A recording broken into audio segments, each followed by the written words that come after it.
Covino and Rich's Throwback Thursday. Good morning, my neighbors! Hey, fuck you! Yes! Yes! Fuck you too! Covino and Rich's Throwback Thursday. I feel the need for speed. My mother-in-law. For years, I wouldn't kiss her face. I ended up kissing her ass. Covino and Rich's Throwback Thursday. I'm thinking I might take that new chick from logistics.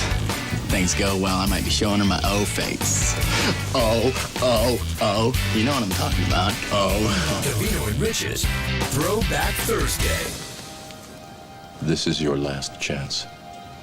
After this, there is no turning back. You take the blue pill, the story ends. You wake up in your bed and believe whatever you want to believe. You take the red pill, you stay in Wonderland, and I show you how deep the rabbit hole goes.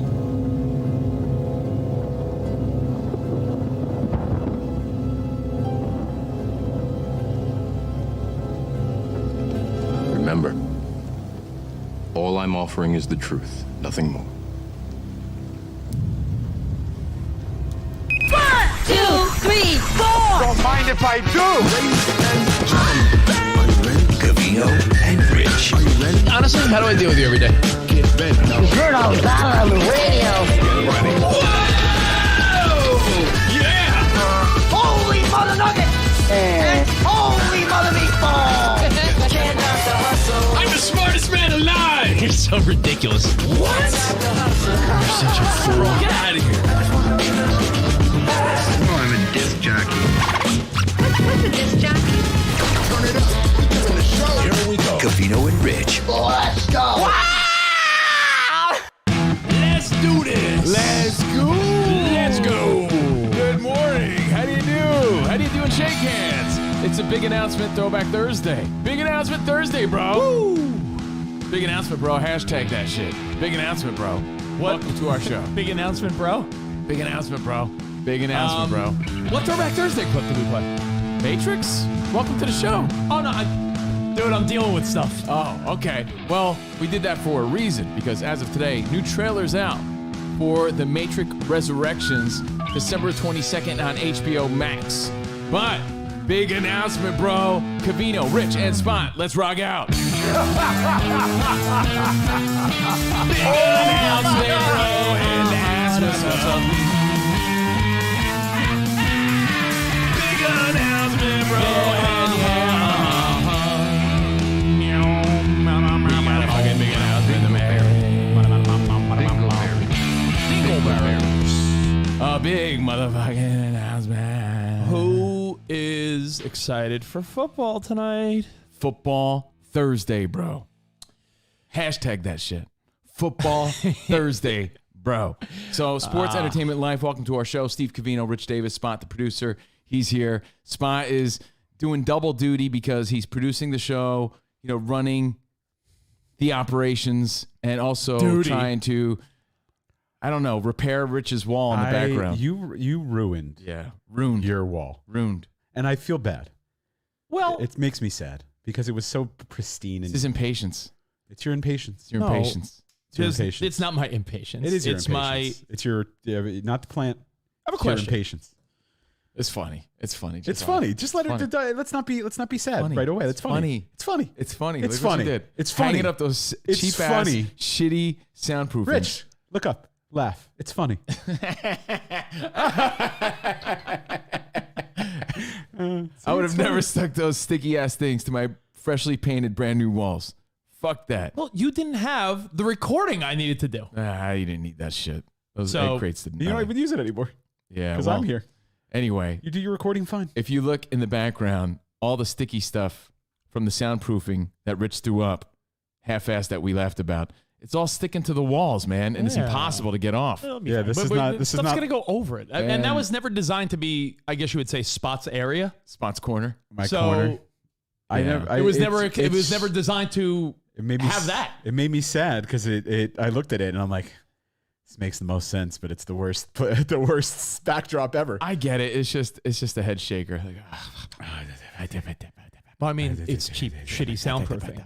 But the goal was to put up the cheap, shitty put that shit up with Fun soundproofing. Tag or something. I don't know. To put up the the shitty, cheap soundproofing, and the goal Fun was tech. to then Or that alien tape. replace it with better soundproofing once we figured everything out. Yeah, but all that shit's sticking to the wall. It's like you bought like a Lamborghini and they didn't have the color you wanted, so you went to like Home Depot and got a can of like Gildan paint. What is it? Glidden paint? That's exactly what it is. Glidden? Yeah, you got a Exactly. pan of Glidden paint. Glidden. Yeah. Can of Glidden paint. And you're like, oh, yeah. I'm going to make my Tesla My, red. my goal was to just put the better soundproofing Glidden. over that. Yeah. No, I know. Yeah, I know. you know what I'm saying? Which So, we're gonna. yeah, we have. which you will. Yeah, So- but like I had this vision of, because I bought these tiles. I had this vision of like doing a spaced out design, because it doesn't need to be on every inch of the wall. And now I think it's gonna have to be on every inch of the wall, connect it like a puzzle. because I expected to like stretch it out over Right. the room to like fill in the gaps of sound. But that's not going to happen anymore, because now I need to fill in all this. If you're on tier 1 and this you're goes not high. witnessing and seeing what we're talking about, Rich hung up. Oh, it puffy looks so soundproof. bad. Look at this. And when you rip off the soundproof, there's just like puffy remnants of sticky puffiness all over Rich's wall. I know it's not an actual scraper; it's for spackle. But like, It's not, you have to sand it.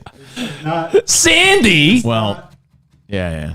Yeah, Man, I don't want to harp also on coming it. off. It's the update. Yeah. It's the work in progress. We tweaking, bro. We tweaking. So we're trying to put our personal touches on the new But studio. you know what you got to do, Spot? By ripping it down aggressively like that is not the best approach. It's like, when you're trying to, when you're trying to rip I've a, been doing it gently as possible. This is all gentle. when you're trying to rip a label this thing. off I a don't know glass, I don't know what this does. and if you do it just right, you'll get the label. But if you start going just wrong, then you're like, oh no, I gotta scrub it. That's the worst. You know when you do that the most? When you buy cheap flowers at the supermarket, but you don't want your girlfriend or wife to know they were from the supermarket. So you're trying to rip the label off and it says like, Ralph's, and you're like, oh, the sticker's on it. Anyway, sports, entertainment. This is the life portion of the show, real life. Oh, it does look Studio's like a work in progress. It does look like a Dalmatian, Spot. Oh yeah. Speckled walls is what we have now. Cruella Davis. Well, thank you guys for being here. Hope you had a great Wednesday night. We throw it back today with some discussions, but big announcement, bro. Might as well just have Cool Ben things. Wright fart on the wall. But Ben, yeah, you know Might you as should. well. Now's the time.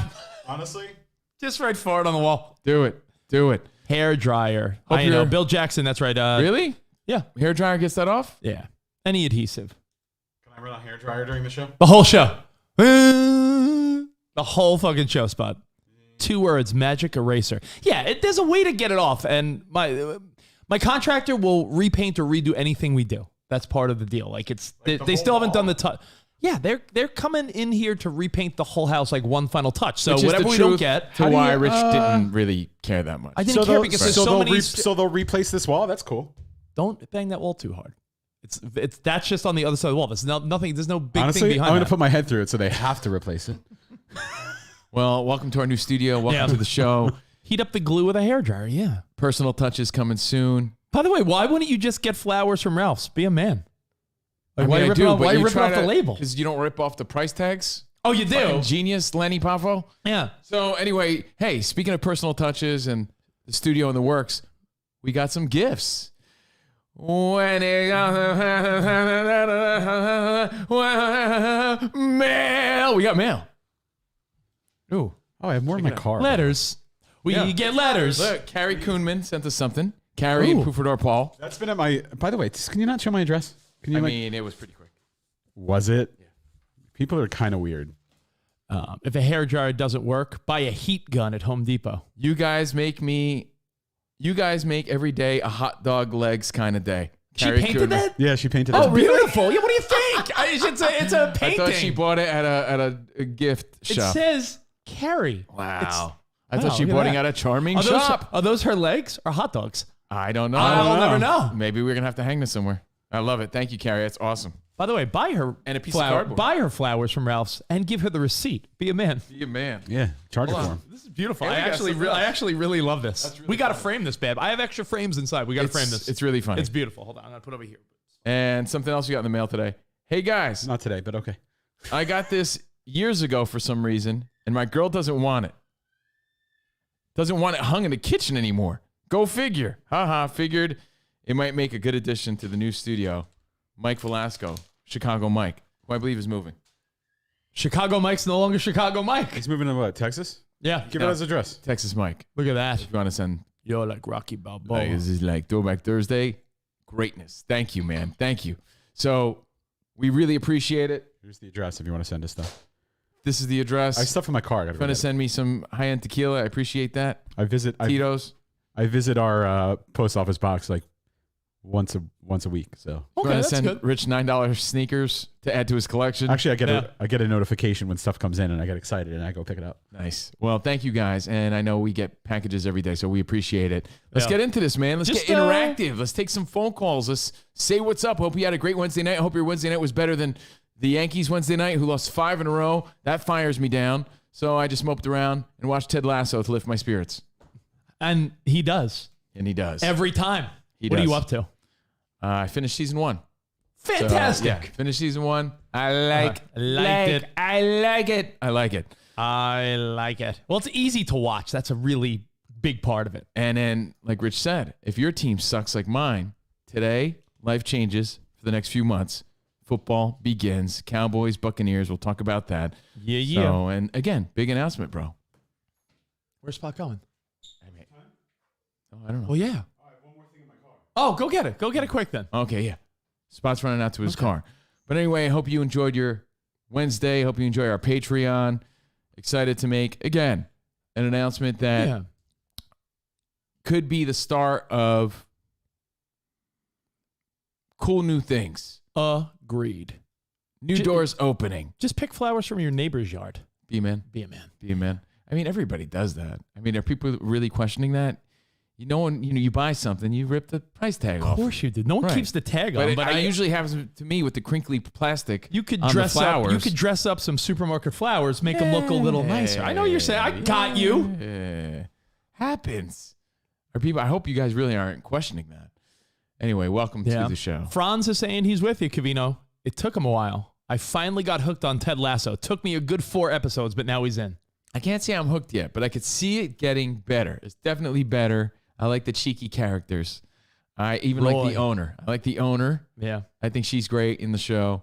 And it ends, season 1 ends when he spits the bubble seltzers of water in her face. Yeah. So There you I start season 2 just to see what all the buzz is about.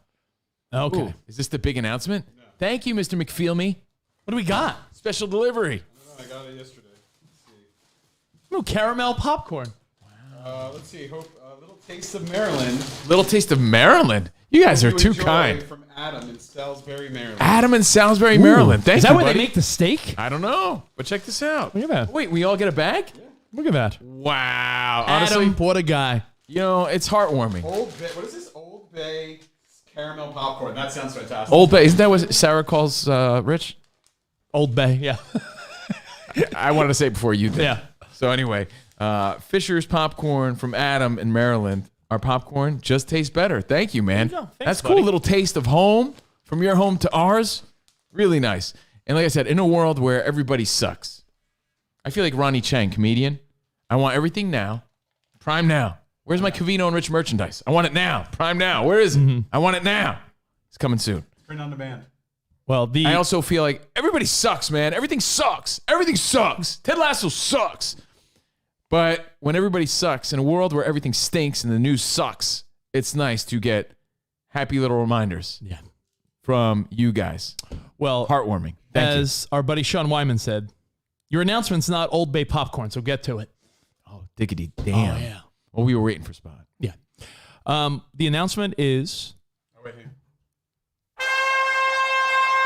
with glory and renown,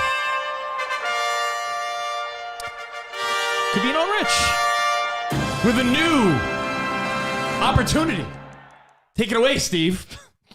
Covino. Really? Yeah, go ahead. You want me to say it? Give it to you.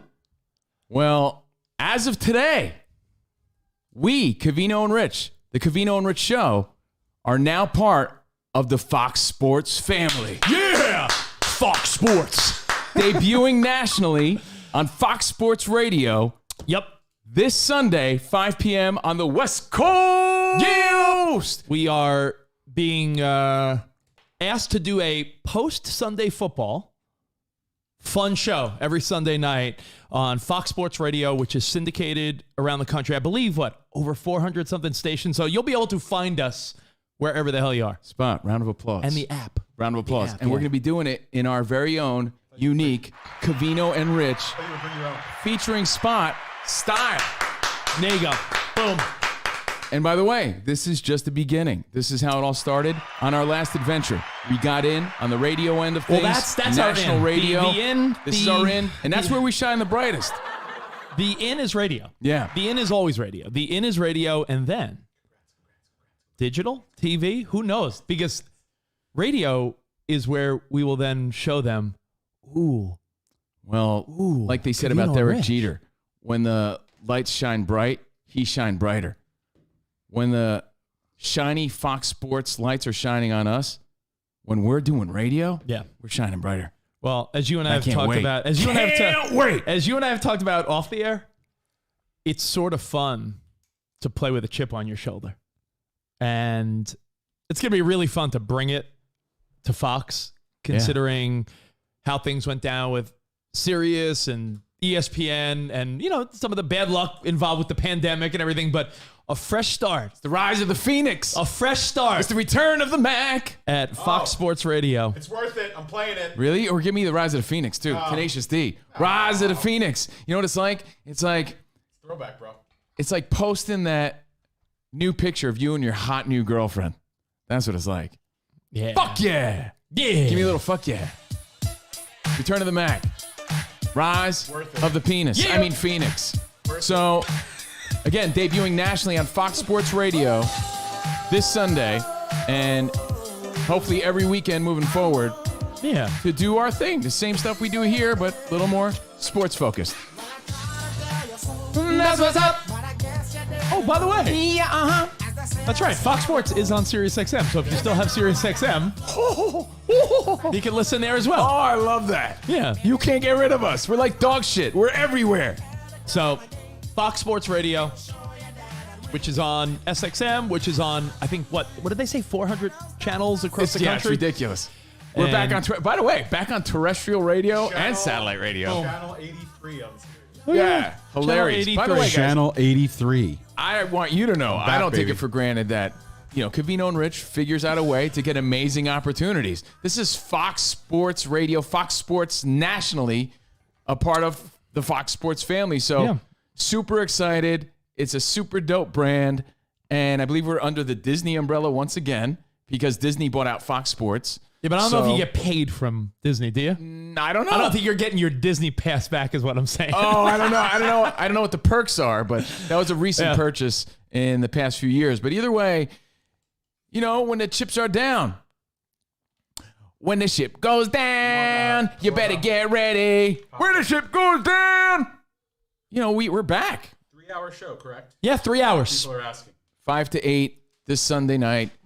It's going to be interesting. Yeah, every Sunday night after New Sunday studio, football. New setting, new people, new friends. 5 to 8 p.m. West Coast. So sort of like your post-Sunday. Dude, I can see it now, bro. It's going to be me, you, Kevin Burkhardt, By the way- A-Rod. We're going to be calling the World Series one year. Kevin Burkhardt? Yeah. A-Rod? Yeah. It's going to be me, you, Frank Thomas. We're going to be at the Field of Dreams.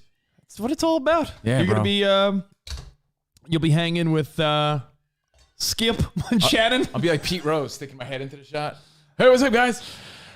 Just wait for all my sports hot takes. By the way. Yeah. Nothing By the way, to do. let's make it clear. Spot's part of this, so it's the whole show. Figure it out. It's the whole show. I said the Covino and Rich show. Nothing to do with Disney, by the way, at all. Disney bought Fox's movie division. That's from Sean. Oh, really? Nothing to do. So your Disney pass is not there. Damn it. Darn it. Dang it. Well, So yeah, Sunday thank you nights, and I just know the possibilities, and that excites me as much or probably more than the actual gig. Well, how did we get our last TV show? Because I saw the progression The same way. firsthand. We started doing ESPN radio fill-ins. We started doing Nationally. more permanent stuff on ESPN radio fill-ins. Started doing a weekly show. Then they were developing TV stuff. So I just know how the whole operation works. Yeah. In most companies, right? It's like, you got to get in. We're in. And now... We thank super agent Sean Wyman for pushing this to make this happen, and everyone at Fox Sports Radio. We really appreciate them giving us a shot. I know we're not going to let them down. Like Rich said, we're playing with a chip on our shoulder. We're excited about it. We're going to do our own take on things. Can I still wear tank tops? You can still wear tank tops. Yeah. We're going to be in a new studio. Okay. It'll just be a fun new opportunity to see where it leads and something else, just to be a part of something else when, like you said, 2020 and 2021 weren't that kind to us. So happy to say we're putting our foot in the right direction. I'm looking at my text now. I don't know who to hang with. I'm getting all these texts. Who is it? Nick Wright wants to get drinks. Oh, really? Look at this. Cowherd wants to hang. Oh, wow. Oh, look. Skip and Shannon are like, yo, brunch. I'm like, nah, can't do. No can do. Yeah. Oh, can It's our new friend, our new family. Oh, man, this is crazy. Can do. So look out for the announcements, guys. Oh, hi, Joy. Joy says hi. I believe they're going to be posting it and making press releases, so send them around. Let everybody know. Joe Buck wants to come over and do edibles. Is that cool? That one's out of here. Joe Buck. Yeah, wow. We're part of that whole family. Yeah. And, excuse me. I mean, I want to get all this out of the way. Yeah. So I don't do it on the radio there. I guess we have to watch our language a little bit, back to that routine. I can't talk about Jubbos anymore? Can't talk about, that's what this is for. Miami Dolphins talk all day, Mauser. That's what we're going to talk about. I know. Hey, your look, Dolphins. We're going to talk a lot about, well, hopefully the stuff that no one else is talking about, the observations that Rich and I are making, when football happens. Then this weekend, we're coming off of that Holyfield fight that Trump is calling. So that'll be a place where we could talk about that stuff. Can I do which NFL player had the best butt of the week? Sure. Yeah, we can do whatever we want. That's your feature. That's my feature. Yeah. But again, thanks to Super Agent Sean Wyman. Rich isn't feeling it. Scott Shapiro. That's a good one. Scott Shapiro at Fox Sports Radio and everyone at Fox Sports that signed off and said, yeah, those bozos, bring them on. I'll tell you what, nothing makes me happier, and I'm sure you would feel the same way in your industry. When the person that hires you at the new job is completely aware of you. Yeah. But like, not just, I heard these guys are good, we'll give them a chance. Like, the guy that runs the Fox Sports Radio world is like, yeah, I know Covino and Rich. Yeah, ESPN, Sirius XM. Like, he even made a joke like, hey, when you get to the new studio, like he made a joke about, will Spot's muscles fit in the producer area? Like he's made like references to everything regarding our show. Yeah, digs it. The bosses there have been tuning in to what we do. They love the new studio. Apparently they have real soundproofing there. Oh, maybe. Maybe it's like real soundproofing. Maybe I'll take a look at what they're doing. And you there, know what? Although we're very proud of what we do here, right? The Covino and Rich brand. We're going to take this same brand over to Fox Sports Radio, but it's also nice to be part of something bigger than us and welcomed by that. I don't know how to describe it. Although we're very confident in what we're doing on our own, this only helps that. This is our way of getting new people involved in what we do right here. And it just, again, feels good to be a part of something. And Fox Sports is big. Like Rich said, 450 stations around the country. Yeah, it's a national broadcast. And, more people are going to be exposed to our buffoonery. Again, thanks to your support. We didn't skip a beat. We kept going, kept moving forward. And, luckily we just keep getting these opportunities. Yeah. You make fun of me. A lot of people make fun of me about manifesting things and how that doesn't happen, and you create your own destiny. That may be true and Manifest. all. But when you think about all the brands that Rich and I have been affiliated with, they're all the brands that we are kind of all about. So I get it. It's not by accident. Manifesting. We're good at manifesting and making it happen with the help of good people. Thanks again to Scott Shapiro at Fox Sports, everyone there that believed in the idea, and of course, Max Sports Entertainment and Sean Wyman, Super Agent Sean Wyman. So exciting news for us personally. If you guys don't dig sports, it's just another way of entering a new room and being able to scream about what we do as a brand. And hopefully they'll come here on our Patreon and hang out with us. And you know what it just also opens does? Up new doors, guys. That's what all. it also does? It opens doors. Sure does. But not only does it open doors, there's a sense of another stream of income. Just creates a little more like confidence. Yeah, right? Yeah. It's a confidence booster, not an ego booster, like Rich said, like a reassurance booster, a confidence booster, a sense of comfort, sense of belonging somewhere again, which is what we lost in the past year plus. So it's exciting. It's exciting. We're happy to announce it here on the show, and I imagine, like I said, online There should be some cool announcements. Hopefully, some cool pictures posted of us. Will we be able to mention our Patreon over there? Yeah, I don't know. Yeah, like I don't see why not. Yeah, it's not. I mean, that was my plan. Yeah. Hey, you want more of like I plan on saying, randomly, if you want more of us, we do a podcast every day. Yeah. So Fox Sports Radio just welcomed 2 new Foxes. Does this mean I'll buy real sneakers now? Ooh. Yeah, it's possible. And a stud. I'm sorry, Spy left. 3. Oh, you know what? I meant 2 Foxes and a fucking beefcake. Yeah, a bear and a bear. 2 foxes and a bear. Yeah, that's a Jungle over there. That's right. That's right. And the biggest difference is when we got hired at ESPN, we got Spot involved, but that was always a work in progress. Yeah. Spot is involved from the get-go. This is the show going over Fox Sports Radio. And that was, like I said, that was the cool part of dealing with the people at Fox, where at ESPN it was sort of pulling teeth for them to understand what we do. Like ESPN liked us, right? Right. ESPN saw that there was something with us, but they really didn't know. They were sort of taking like someone's word on it. Like, oh, yeah, these guys are good. All right, then we'll work with them. The people that hired us at Fox are well aware of the history of our show. They know our inside jokes. They know that Spot's our producer. They know Covino's personality. They know my personality. They're very in it. Even the on-air people, everyone from Nick Wright to Colin to all the people there, Kevin Burkhardt, all the guys there know us. So there's almost like a weird sense of we know more people at Fox than we did going into ESPN. And you're wondering how this happens, right? I'll tell you a quick story. Ooh, story time. And it's a lesson learned. You never know who's watching. You never know who's listening. And you never know what opportunities could lead to other things. And it started at ESPN. And a fill-in we did for Will Kane. This is where this journey really began. We were filling in for Will Kane on ESPN radio. And who's tuning in? Former ESPN employee, now Fox superstar, Colin Cowherd. He's tuning in. This is years ago. He's like, these guys are fantastic. I heard them on Sirius XM. Now I hear them on ESPN. Hire them. We need to hire these guys. Years ago, Colin Cowherd put us on Scott Shapiro and everyone at Fox's radar. Like, why aren't we hiring these guys?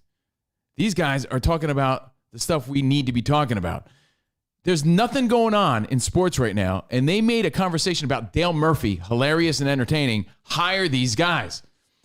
So then we became on the radar of Fox Sports and Fox Sports Radio because their cash cow and their big dog was vouching for us, saying, hey, these are the next dudes. So you never know what opportunities lead to the next. You know, I didn't want to fill in for Will Kane that day. I didn't. But you did. But we did, and we did a great job. Yeah. And like I said, it all worked out. So we got on Scott's radar and with some good nudges and some pushing from Scott Wyman. And who's Scott Wyman?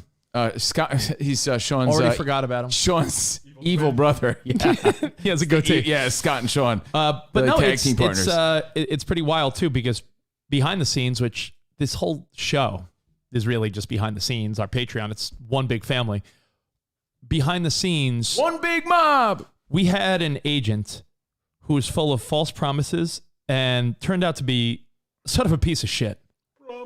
We had to, I guess, fire him. We had to fire him, and that led to us. He did you dirty. That led to us linking up with Sean Wyman, who we wanted to be with the whole time, but he was just entering the whole world of being an agent coming from ESPN. You know what? It's funny. It's another story of in your face because I quote our last agent.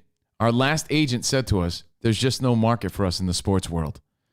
And now we're part of another huge and we said, all right, dude, no market for Covino Rich. Suck my balls. Yeah. Then we're on the biggest fucking platform. After we told that guy to... You didn't say suck my balls. No, but it's true. I looked him in the eyes. Yo, this guy straight up said. He straight up said to us. You didn't say bitch. All right, maybe I didn't say bitch or suck my ball spot, but he knew what I meant. And by the way, we kind of believed it. We never not believed in our talents and believed that we'd be okay. But we were like, yeah, maybe he's right because we're not really a sports show. Shit. Yeah, so I remember being like, well, that sucks. And then Sean Wyman was like, no, I've known you guys for a decade. I believe in you. You're my guys. Well, let's make this happen. And we ended up signing with Sean Wyman at a company called Max Sports, which is, like I said, Sean's been our guy. Sean helped us do the whole deal at ESPN. Sean's the guy that met Covino and I at a Maxim EA party, a decade ago or so? More than that. Yeah, it feels that way. And so just to connect the dots, Sean's the guy that made the whole ESPN thing happen. He left ESPN to become an agent. He's now our agent. And after our old agent told us there's no market right now for you two and was an asshole, we told that guy to beat it. Sean comes in, and within a month or so, he's like, yeah, I think I got a Fox deal in the works. I was like, Sean Wyman. Yeah. And again, we were on their radar, so the whole thing just worked out organically the way it should have. We're really appreciative. Again, I should walk up to our old agent like Julia Roberts in Pretty Woman. Big mistake. Big. Huge. Yeah. Today we post our new announcement, our new adventures, and we hope all our ex-girlfriends see it and think, oh, maybe we should have. Oh, is that why you do it? You do it for that? Yeah. Oh, yeah. Fuck Like yeah. your ex saw it and went cha-ching. Yeah. By the way, that's like that's funny, but a low blow in itself. The fact that it's not even a joke. That Sorry, I didn't mean to no, go but there. it's already been like the mention of like, hey, the weekend schedule with Melody. Like the minute, like, wait, new job. Like he's already having to deal with like. Are you serious? Money. Am I Like serious? within 24 hours. I have a court date in Within November. dude, within 24 hours. This is no knock at her because it happens with all divorced couples, but within 24 hours, like almost like the money was smell from like, wait a minute, do I smell new money coming in? This is conversation for the sauna of rage, you know, like it's just the unfair treatment. Ouch, Spot. The unfair treatment of any guy in these scenarios, you know, it's just terrible. But a few more people to thank. I do want to thank everybody. I want to thank everybody for the opportunities we got in our previous job because that's what got us on the radar to begin with. Yeah. You know, I want to thank anyone that put in the good word and said, hey, these guys are good. Listen out for them. But I also want to thank, again, Scott Shapiro from Fox Sports and Fox Sports Radio who said, yeah, let's do it. I like these guys. They're doing something different. I also want to thank Super Agent Sean Wyman for really pushing for us because it wouldn't have happened if he didn't push for us. No way, yeah. He's And the best. the head of Max Sports Entertainment, Mark Lepselter, who... Oh, it's not Max Weinberg? No, it's Mark. Oh, I thought it was Max Weinberg that ran that agency. No, but Mark, again, the head of the agency, also had our back in getting this done. And again, your support, guys. We really appreciate you for sticking it out with us. Yeah, it's honestly the number one person to thank is the collective you because you're here with us on Patreon. Mm-hmm. You're the most loyal of friends and people that come with us. So not to get emotional, but thank you guys. Thank everybody. Rise of the Phoenix, bro. Cue it up. I It's a Tenacious D song. Rise of the Phoenix. I want to thank Keanu Reeves just for being him. Just for being Keanu. Just for being sweet. Just Keanu. for being like Keanu. Sweet Keanu. So that's my thank you to Keanu. Can't for wait the to day. hang out with fucking Frank Thomas, bro. Can't wait to hang out with Keanu. And the women like it too. Yeah, get some eugenics for free. Ask Frank Thomas if he has to hook up. And the studios, man. We got new studios. So, hey, man, we're excited. That's the big announcement. It's just right now, once a week. I'm sure it'll turn into more. That's what our last deal was. You know, and it turned into more. Is Spot reading Sports for Dummies as we speak in preparation because he's part of this? No, so it makes it fun. No, so it makes it fun. Spot. Yeah, so it makes it fun. You know, so look out for us. You'll be able to hear us. It's going to be in... Rise of the Phoenix. You really playing this? The Rise of the Phoenix, bro. You know my wife has a Phoenix tattoo like by her vagina. From the ashes. Just when you counted us out, we got a new studio. Really nice. Yeah. Thanks, Spot. Good detail. And we got a new gig for a big company. So was the tattoo. Rise of the Phoenix, bro. Rise. Thanks, Tony Morello. Tony Morello. Tony. Hashtag big announcement, bro. So, Tony, I'd celebrate with you, but I know how you celebrate. in all honesty, it's a big announcement because we're part of something big. But really, it's just a cool announcement that hopefully turns into something big. It leads us to a bigger man. announcement in the future. The whole thing is like, extra stream of income. Yeah. Certainly pays off nicely. Little security. Little extra money. Little, in the attempt to continuing to get us back to where we were pre-pandemic and before everything went to shit. We just got that titty implant. That's what happened. Yeah. You know what I mean? We got the titty implants. Yeah, that's what happened. We got the titty implant, and all our exes are like, oh, shit, what do I do now? Should I call them? It's a good feeling. Rise of the Phoenix.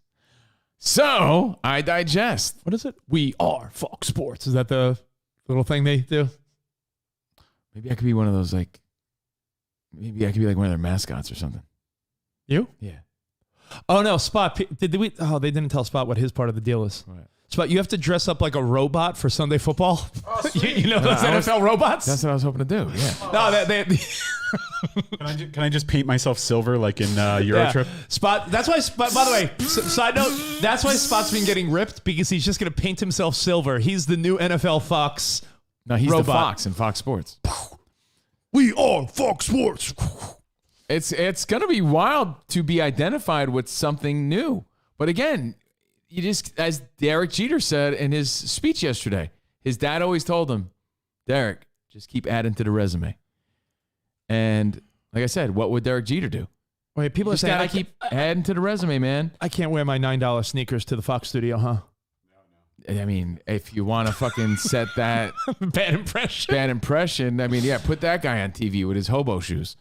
All right, so that's it. I'm excited to see your feedback. I really haven't read much of it. I'm sort of in the zone. I'm reading it here and there, and a lot of great words of encouragement. Thank you, guys. Oh, Spot, this is you? This is me. Yeah. That's Spot the robot. That's good stuff. Hey, the other big announcement was that Joy Taylor of the Herd, Calvin Cowherd show, also has her own show now. Yeah, Joy's getting her own weekend show. Joy. Yeah, Joy. So again, we're gonna have to meet a lot of new people. You know, we know Colin, we know Burkhart, Nick Wright. Who else? Kevin Burkhart. He's our old SNY buddy. So I'll hit him up today. And a lot of these guys are part of the, television side of things, but it's all one big family there. So exciting. I wonder if anyone feels the heat. Like, oh, they hired those guys. They should feel the heat. Yeah. Feel I wonder if the Burkhart's heat. saying, yeah, I worked with those guys at SNY. Good guys. I hope he says that. Yeah, we were cool yeah. with him. Oh, hell He'll yeah. He was DM me cool here as and there hell. being like, how are you guys? He was cool. So it's really exciting. It really is. Add to the resume. And hopefully we try to keep ourselves motivated, but hopefully in some weird way, it's a little motivating for you guys. I mean, we lost 2 full-time gigs and this is our come up. This is our return to the Mac moment. Is that Joy Taylor? No, I'm trying. I'll take it. No, I'm trying to get a hold of our barber. Someone suggested one of us needs to get the Terry Bradshaw haircut to fit in at Fox. Oh, it's the Ben Franklin. Oh, the Ben Franklin, or is it the Hulk Hogan? I don't know. Oh, I'm totally down. I'm telling you, man. It just I don't know how to describe it so that we don't harp on it for 2 to 3 hours today. It's such a feel good thing for the show in general because we're going to continue doing this. It changes nothing with our relationship with you guys and Patreon. All it does is gives us a little extra, A little clout. a little extra in the pocket, and a movement in other work. In the entertainment world, it's like actors, radio hosts, TV hosts, all that. You're really just constantly searching for that next gig. And then when you get that next gig, you keep it as long as you can. Then it's back to the drawing board. Think about it. That's everyone. That's everyone. The fact that we had a 3.5-year run at ESPN, oddly enough, that's not that short. No. The lifespan of someone on a radio show, a TV show, or something like that is sort of like an NFL lineman. What do they say? Like an NFL lineman usually lasts a couple of years? And by the way, here's how I rationalize it. Our 3.5-year run at ESPN included radio first, then TV, and then a little mix of both. But I look at it like, well, the pandemic sort of cut that short. Yeah. It was never performance-based. That was no, part on us as to why it ended. So it did. We got another opportunity, rolling with it. So the end. Thank you. We'll announce it again later on for people joining us late, but that's it, guys. We hope you're happy for us. It's just a little bit of a... I hope you're happy for us. I am. I hope you're happy. I am, because not everyone cares about sports. Not everyone is tuning in. Not everybody cares. But for us to still, Rich and I especially, to be still a part of Sirius, focusing on our main thing, which is this, but have another cool connection over there. You know, it's a nice little, that's called a love square. I found that out on Bachelor in Paradise. Oh, what is it? I'm in a love square. I got some love for, Sirius XM still because we do music stuff there. It's true. I got a lot of love for what we do here. This is our tortilla con mantequilla. This is still our main thing and our main source of income and fun. This is our release, our bread and butter. Oh. So I'm in this scenario with you guys. And then the Love Square with Fox Sports now. Love Square? Yeah. Add that to the resume, bro. Put that in the wiki. Love Square? Love Square. Because there's... Love Square. Again, Sirius XM, Covino and Rich, Fox Sports, and me. Love it. Thank you guys. Thank you guys for the support. Thanks for, honestly, chilling with us and sharing in the excitement. I don't care about sports, but I care about you guys. And that's really sweet, Preston. Thank you. 5 p.m. 5 p.m. West Coast on Sunday. So check your local listings. You get some pop culture, fun, post-football sports shit with Covino and I every week. Popcorn. And you know what bringing us to the studio first day. You know what That'll be gone by this afternoon. Yeah, who are you kidding? You're fucking housing that this afternoon. Oh, thank you, Adam. It's caramel and Old Bay. How can you go wrong? Hey, I have a question for you guys as we shift gears. Spot, can we shift gears, please? Before we shift gears in the form of a huge fart, could I just say one last thing? Sure. It's the perfect time to start on a sports channel, knowing our strengths. And I'm more fired up for football than I've ever been, so this is great. Football is definitely the sport I know the best. Yeah. And baseball, right? We're heading into the baseball playoffs. It's baseball playoffs and football starting. Right after a stupid fight. If anything, it's probably for you and I the easiest time to bullshit and have fun talk about sports. Yeah, and it doesn't have to be all about sports. No, yeah. We'll tie shit back to sports. You're going to get a lot of Covino and Rich style entertainment on this 3-hour broadcast for sure. But back to our roots. We're going to be doing sports radio. Like, hey, thanks for the update. Doing our sports thing the best we can. And it'll be fun. It'll lead to more, I hope. You know what my goal is? My goal is to do a little simulcast like from here. Just so I can dress this up with some Fox Sports. Put a little Fox logo here. Yeah. Maybe have Spot stand as a robot, like we said. No, you just put the graphic right here. And then we do it from here. Yeah. And I mean, eventually, here's the key. That's my goal. Here's the COVID post-COVID plan. I look at it this way. You're never going to make the waves and make the relationships if we just sat here. Yeah, we're never going to grow this. We're never going to grow this if we just sit in my house doing everything. Yeah, sitting in my house doing Patreon and recording our serious stuff. It's our super agent Sean Wyman's biggest criticism. His biggest criticism about us is you guys sit here screaming in a room of people that already subscribe to you and already root for you. You got to start screaming in the other rooms where they don't know about you to get them, to this. It's year round, by the way. Insightful. Andrew, it's not. It's what an original thought. It's not temporary. It's as long as we're bringing it, I guess. It's not like this is a run. There's some importance as far as interaction with you guys. We are counting on you to be a part of it. The more you support it, the more you interact. Give us a call live. Retweet what we talk about and post about it. I'm sure the better it looks for the company. So we want to bring this fun that includes you guys over there with us on Sundays. It's not just football season, but I will say football season, easiest time. Yeah, there's so much going on. I don't say easy, meaning I just think the most interesting. Like, we could talk about anything going on in the world. It doesn't need to be, like you said, all sports.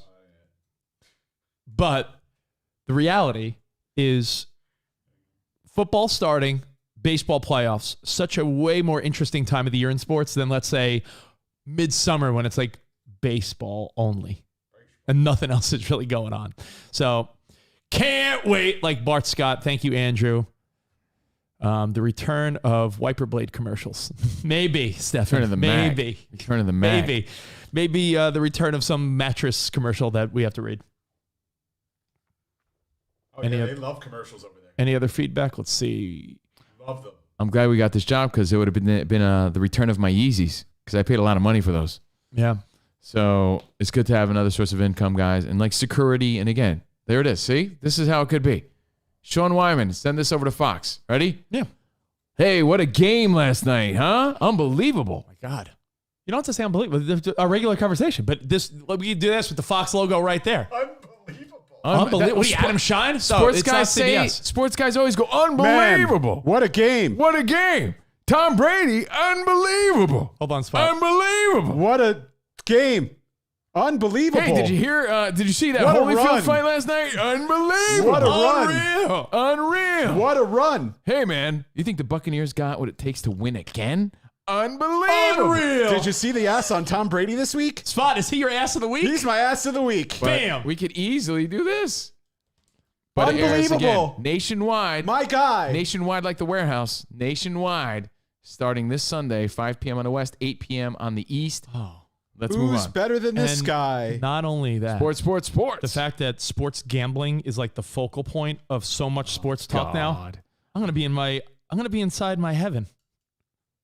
Make it fun, though. Like, put I'm other things. gonna take you to Teaser Town this year. I like that. I'm working on that. Teaser Taking Town. you to Teaser That's Town. good. I like Teaser that. Town. Teaser Town. It's all about the packaging. I like Yeah. that. Ooh. I have a question for you. I'm gonna have Guy Fieri do it for me. All right, good. Rich is taking you to Teaser Town. You should. Yeah. I Reach out should to have him. Guy Fieri do it. Yeah. Yeah. So thank you guys. Again, we want to take what we built over here, over there on Sundays. We hope you're a part of it. Let's stay interactive. Just something else in the wild world of Covino and Rich. Thanks, babe. Now, I saw something last night. I told you. I watched the Yankees lose. Well- Terrible. 5 in a row. Like horrible. They're like those gummy bears. Haribo. Haribo. I don't think that's how it's pronounced. Haribo. Did anyone really care Harvey? about like the game yesterday when like Jeter was going into the Hall of Fame? Aren't all Yankees but- fans just like, oh, Even more so. Yeah, but Jeter. Spot, Wait, Spot. I'm so glad you said that. But- I'm so before you even. but that's Hold what on, magnifies hold on. it. We're gonna go to Spot right now. Spot, close up on Spot. This is every Yankee fan for the last 48 hours. fan for the last 48 hours. It's so true. Yo, I'm telling sorry. you, Why are you hating, though? The guy deserves it. Derek Legend. Jeter, number 2, legend. Anyone that I says hit he the wrong doesn't button. deserve the Hall of Fame, he called out the one sports writer, not by name because he doesn't know who it is, but one dope, Like I like to thank all the writers, except for the one that didn't vote for except me. for the one dopey jerk off. But here's the point. I'm already talking sports. I know that Derek Jeter's a legend. I know he's a Hall of Famer, but I've never seen a fan base of like grown men that are, for the most part, like tough New York type of guys. All they were what Spot just was. They were practically He was great. masturbating to Jeter's every word. He was fantastic, man. I've never seen anything like it. He did everything right. It was awesome. Watching him and his career. Do you get a gift bag? was Do you get a gift bag when you jerk off to Jeter? No, I just think we were all so fortunate and better because of it. What would Derek Jeter do? Best role model. He was a winner on every level. Yeah. That's it. And he made a great speech yesterday. And when you feel all that old school Yankee pride and you're talking about all those winning moments and you see how terrible they play today, it just really magnifies how bad they are. Again, they won 13 straight. Then they lost like 4 in a row. Then they lost a series to Baltimore. Then they lost a series to Toronto. Now they lost 5 in a row. Like they've lost 9 of their last 11 or something like that. Like doo-doo diapers. It's the worst, most frustrating roller coaster of a season. So after that, like I said, I watched some Ted Lasso. Really, I'm enjoying it now for sure. I'm on season 2. Really likable guy. Who's your favorite character? But again, is it's it no Roy? surprise. Is Roy your favorite he's character? everything you aspire to be. Roy? No. Oh, Ted Lasso. Ted Lasso. Oh, I did whatever. Roy, you don't have like A soft spot. a for soft Roy? spot for Roy and just what a. I like them all. I think all of them are good. I think all the characters. I mean, I Nate the like Great. it. Nate the Great. I don't love it the way Rich loves it, but again, I'm still starting season 2, so maybe I will start to love it. Do you like Jamie Tart, or is he misunderstood? Do you feel for him, or is he just a jerk off? Well, Jamie they're giving Tart, you Tart, some of the Tart. backstory. He's a jerk off because his dad is hard on him, right? Yeah. So, but then I also watched something else yesterday, and it got me thinking. And we've touched on these things in the past, but it really got me thinking because I started talking to Jordan about it. I'm like, really? I love this show. You know our bros, the Property Bros. Of course I know the Property Bros. And to wrap up what we were just saying, Adam nails it. He goes, dude, Jeter is sweated by so many grown men. So odd to me. Great player. He deserves it. But there's never been a grown man sweated, if that would be the adjective, the verb. Sweated by more other grown men. He set more thirst traps than most baseball players. God. I mean, you could speculate all day. If you're even beginning to speculate, that means you don't get it. That means you don't understand the fucking greatness this guy provided day in, day out on such a consistent level. And when it's gone, that's when you really appreciate it. So, I watched Ted Lasso yesterday. Jamie Tart, Jamie Tart, Oh my God, that is perfect. You are Jamie Tart. You are Nate the Great for people watching on Tier 2. That is you. Ted, I believe we should bench Jamie Tart. No, I believe we should bench Roy. He's old. No. He's old now. Like Rich Davis. So, I know. I look like the little Indian guy from Ted Lasso. Oh, man. So I watched another show, again, Property Brothers Celebrity IOU. I'm catching up on that. It's one of my favorite shows as far as home renovation. It's basically a show about the Property Brothers teaming up with celebrities, and the celebrities give back to that one person, that one constant in their life that isn't a celebrity, but deserves something because they've always been there for them. Yeah, I saw one episode. I saw the Kevin Hart gave back to his trainer and best bud. That was the weakest one, too. It really was. You know what's funny is that I watched that one because I'm like, what celebrity would be most entertaining? And I chose the one because it was Kevin Hart. And I've heard that. I heard it was like a weak one. I don't blame you. Kevin Hart's always entertaining. But as far as heartfelt, like I feel like I was misled on that one. But I watched Gwyneth Paltrow. Now, my first observation about Gwyneth Paltrow, what happened? You moved. I didn't move. He moved. Now the shot's off. How's the shot off? The shot looks great. Why'd you gotta go move? Now you're like more towards the center, and he's not. Okay, I was just moving around a little bit. I have to. There's no movement. Okay, I'm sorry, dude. Spot yells at us if we move. Oh. Okay. So, Property Brothers welcome Gwyneth Paltrow. Yeah. And she's like, my friend Kevin, he's always been there for me, but he's always put himself second because he's traveled the world with me and he's my right-hand man. And I'm thinking, is it really Kevin or Kevin? I'm like, I guarantee. She definitely knows I was like, I'm guaranteeing this is Kevin. Kevin? Yeah. Like Kevin. It wasn't like, yo, what's up? I'm Kevin. It's Kevin. It's Kevin. Does he work at Goop? Yeah. So she gets all mushy about how much Kevin means to her. And Kevin's away for 4 weeks, and they want to renovate his place, courtesy of the Property Brothers. But Kevin lives in like a condo that's, it's like mine, but not fixed up. Yeah. You know, it's kind of run down. Like an but it's older like townhouse older or condo or something. Yeah. Nothing special. And I got to reemphasize the fact that Gwyneth Paltrow was gushing over this dude. He is like my brother. He's more family than family. I love Kevin. Kevin has always been there. We've traveled the world together. There's nothing I haven't done without Kevin. You know, he's been there the whole time and does everything for Gwyneth Paltrow. He definitely spells it Kevan. Kevin. Right? It's definitely an AN. So shout out to Kevin. So you're getting the We've impression. already- Are you getting the impression that this guy's like the greatest dude ever? Is that what they're trying to paint? I get real jealous watching this show, so I hate Kevin, even though I haven't met him yet. Why? So I really don't. Like, he doesn't deserve this. Regular guy that accommodates an annoying celebrity forever. Because I see that like they're just gonna make this place into a masterpiece and put their Property Brother touches on it. And instead of being happy for Kevin, I do feel like, man, why not me? Fuck Kevin. So I'm being honest. You want to know how I feel? I'm like, fuck this guy. Fuck Kevin. Me. So, long story short, I'm just trying to establish that Gwyneth was gushing over this guy. Super close to this guy. We've had this speculation before, especially when we've talked to other celebrities. But what's a celebrity's responsibility to people that close to them? Like, Jordan's question was, if Kevin was really that close to Gwyneth Paltrow, should he be living in a rundown condo? shouldn't she be looking out for her closest people? Like, why does she have to rely on the Property Brothers to change this guy's life? Granted, she probably made this happen for Kevin, but her thought was, when people are that fortunate, how much should their circle reap the benefit? 100%. And I disagree. I really do. She's like, and then she brought up, she's like, anyone that works for the Kardashians, she's like, they're all taken care of.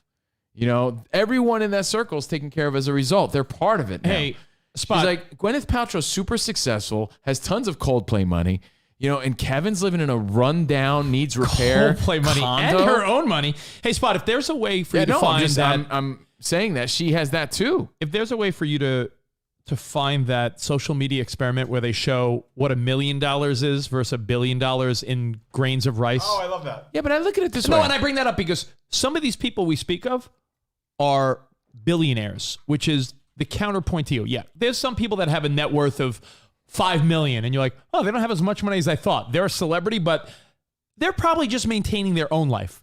But when you get to a Kevin Hart level or a Kardashian level, it's pretty crazy to think. Where does it end? But hold on, you look, have a big look, family. look, Like everyone in your family now reaps the benefits of your success. Look at this little clip that I love from social media. Okay. In my last video, I counted 10,000 grains of rice, where each grain of rice was $100,000. And that was to show you the scale of $1 billion. Well, a lot of you guys asked me, well, how much does Amazon CEO Jeff Bezos have in terms of rice? So that was my mission. I went to Target, I bought a digital food scale, I came home, and then I weighed the rice that was worth $1 billion from earlier. I did the math in my head, and I went to Costco. I got the rice, I brought it home, and once I brought it home, I went to work. I also want to say that I have 5 families that are going to take this unused rice, so it's totally not wasteful. Okay, so the moment you've been waiting for, 100K, 1 million, 1 billion, Jeff Bezos has 122 of these, or 58 pounds of rice. Oh my God. So each one of those grains of rice $100,000. is $100,000 for Jeff Bezos. Right. So when you look at the bigger picture, I agree with Jordan in that, yeah, Gwyneth Paltrow doesn't have Jeff Bezos rice. He doesn't have that money, but she's an A-lister. If you had, she has Marvel money. If you had 50, let's just say you had $50 million. She's got more than that. There's no one close to you. Yeah, between her and Chris Martin, you're right. Between her and Coldplay money with her ex. They're divorced. No one in Gwyneth Paltrow's circle should be living at all on the struggle. Like, I'm not saying they should all have mansions, but he should have a pretty sweet apartment or condo. If that's her right-hand man, her whole life, Kevin's his the condo guy. was of my level, you know. She's And estimated it worth $150 million. Yeah, but you can't believe that shit. Yeah, but still. I know, But it says you're okay, worth what, like, it says I'm worth like $5 million or something.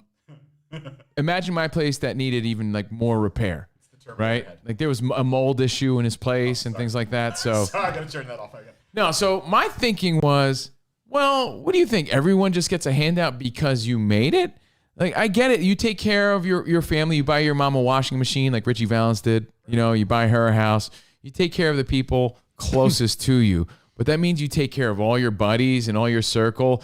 I mean, you flip the bill at dinners and things like that. I get all that. But now you have to change their entire life. Like, well, that's your money. That's your fortune. Right, like you have to set up for your future and your family and you're creating your state. I get that. I get that. But all right, for instance, for future generations, we don't live. I mean, we're a small operation. It's me, you, and Spot, right? We don't live much different than each other.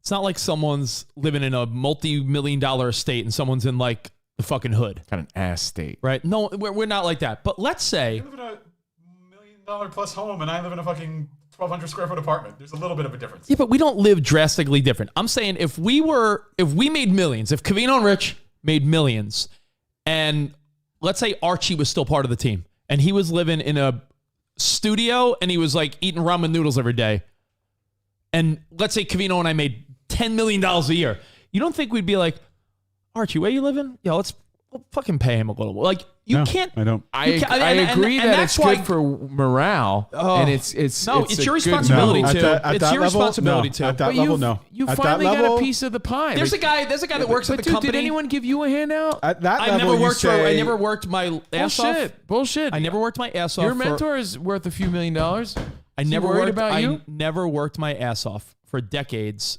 for a multi Gwyneth Paltrow style millionaire. There's a guy that works at our old company. I won't call him out. Now let's say he's worth more money than anyone else I know in the entertainment Hundreds industry. of millions of dollars and a year. And like, there's people on that staff that went through personal issues, and he wouldn't help. But he pays them what they are worth, probably plus a little more.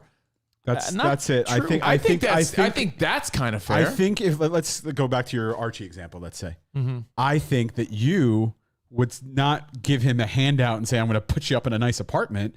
I think you would say, "Hey, Archie, let's work to get you more money for the work you're doing." That's what you do, unless you're at a certain level. You know, you could argue Gwyneth is at that level, so she could, as a one-time gift, say to this guy, "Let me buy you $1 million house."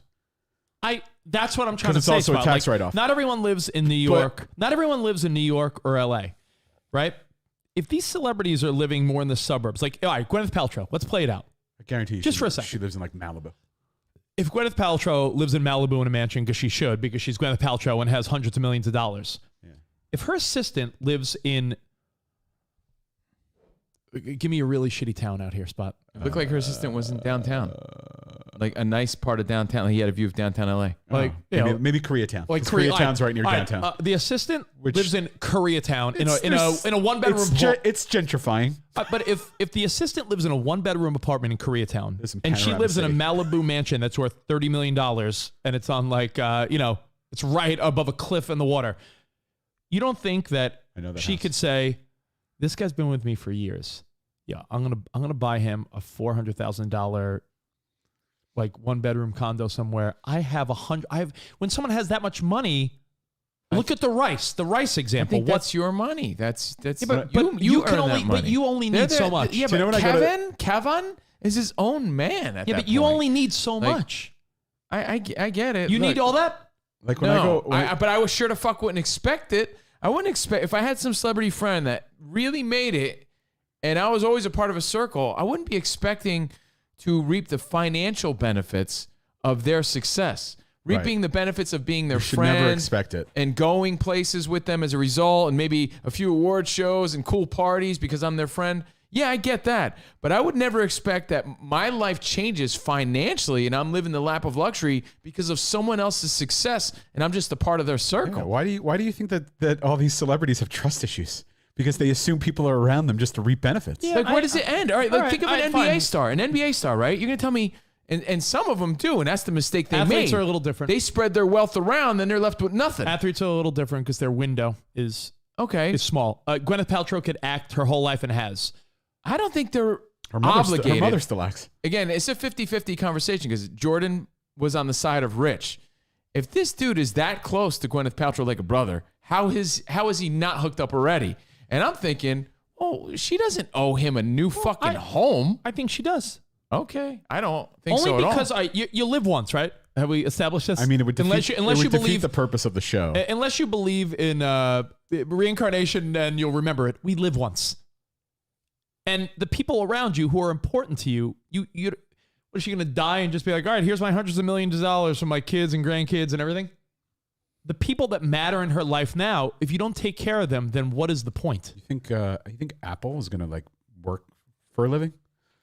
Yeah, but Spot. Well, the point is, I'll wrap it up. Gwyneth Paltrow did say things like this do make you feel like this is what life is all about. She said she felt that she was probably happier than he was What's their other kid's because name? she was able to do that for him, the sense of giving and changing his life for the future. You know, so I'm not saying that there isn't a good part or good side of this. Oh, it's I'm not. just saying there's no obligation. I don't think so. Outside of your family, really, and even that I feel has a limit on it because you're not the Steve Covino Make-A-Wish Foundation. It's not owed. Hold on. This goes back to the conversation we had. Was it 2 days ago or yesterday? about accepting money, the 20 million, what is it? 20 versus $100 million hypothetical. Work for it or pay for, or get it handed.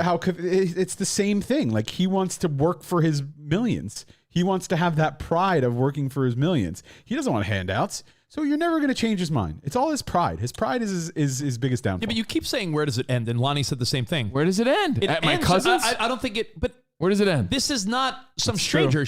You're saying on this show, I know it's a show, but you're saying on the show, she described this guy as her assistant and right-hand man for years and years and years. And he wasn't living that way. Now, that's maybe where Gwyneth, this thought came from. Gwyneth Paltrow's cousin doesn't deserve to live like this because that might be someone she sees every couple of years and it's just her fucking cousin. I'm talking about the person that... So you think all the siblings should also be living the high life because someone in their family made it? Life. If I made a ton of money, if I was making Gwyneth Paltrow money, you think my siblings would have mortgages?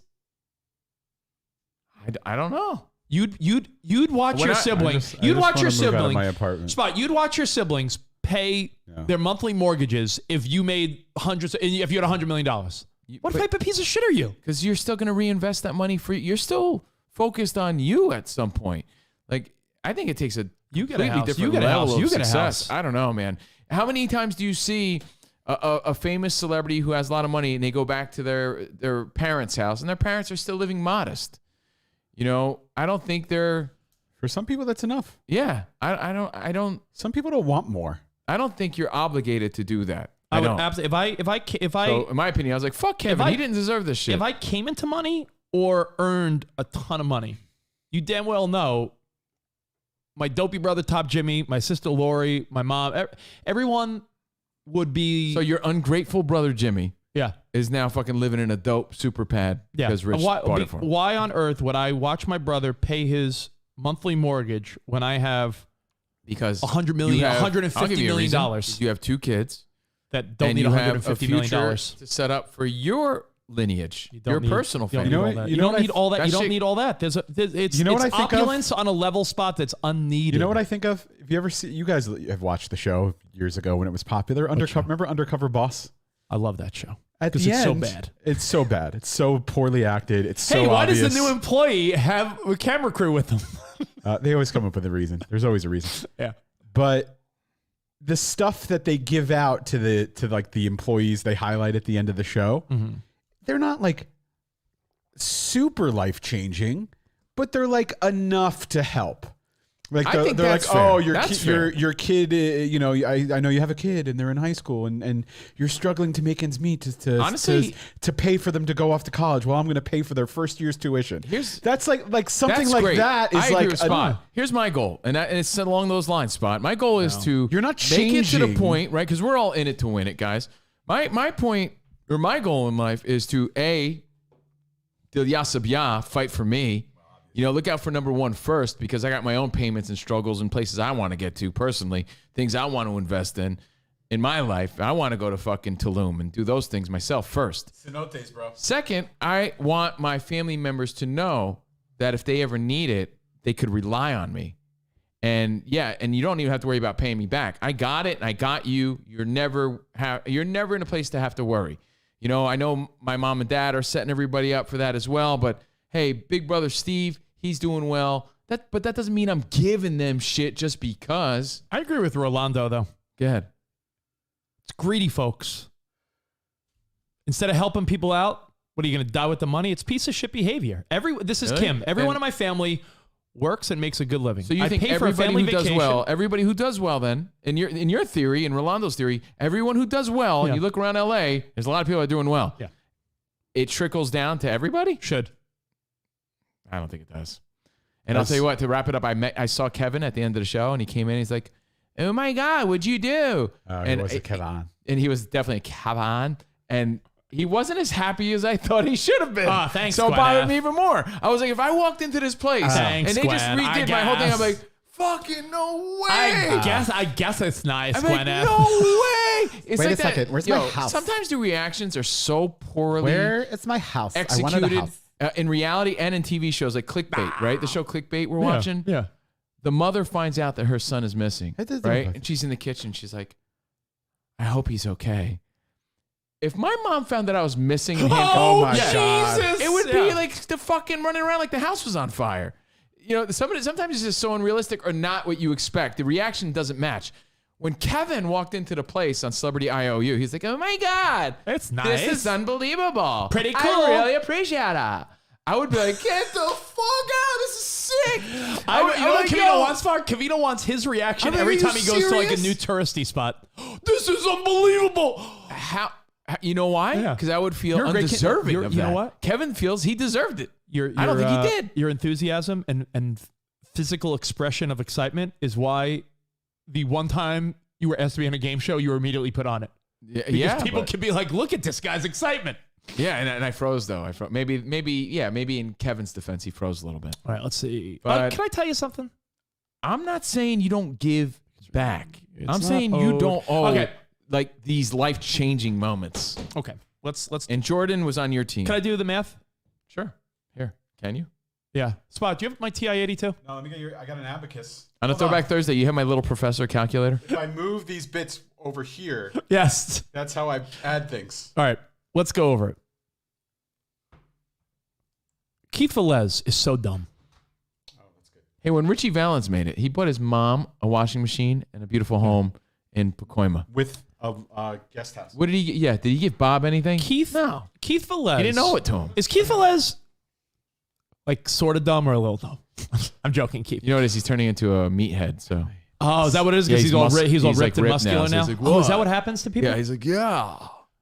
It's so hot in here. Oh, it is? So hot. I'll tell Sarah to turn on the air. By the way, I never sweat this much. Look at this. What's up? Let's buy a Vortex. Look at how sweaty Buy I a am. fan. Do you see this?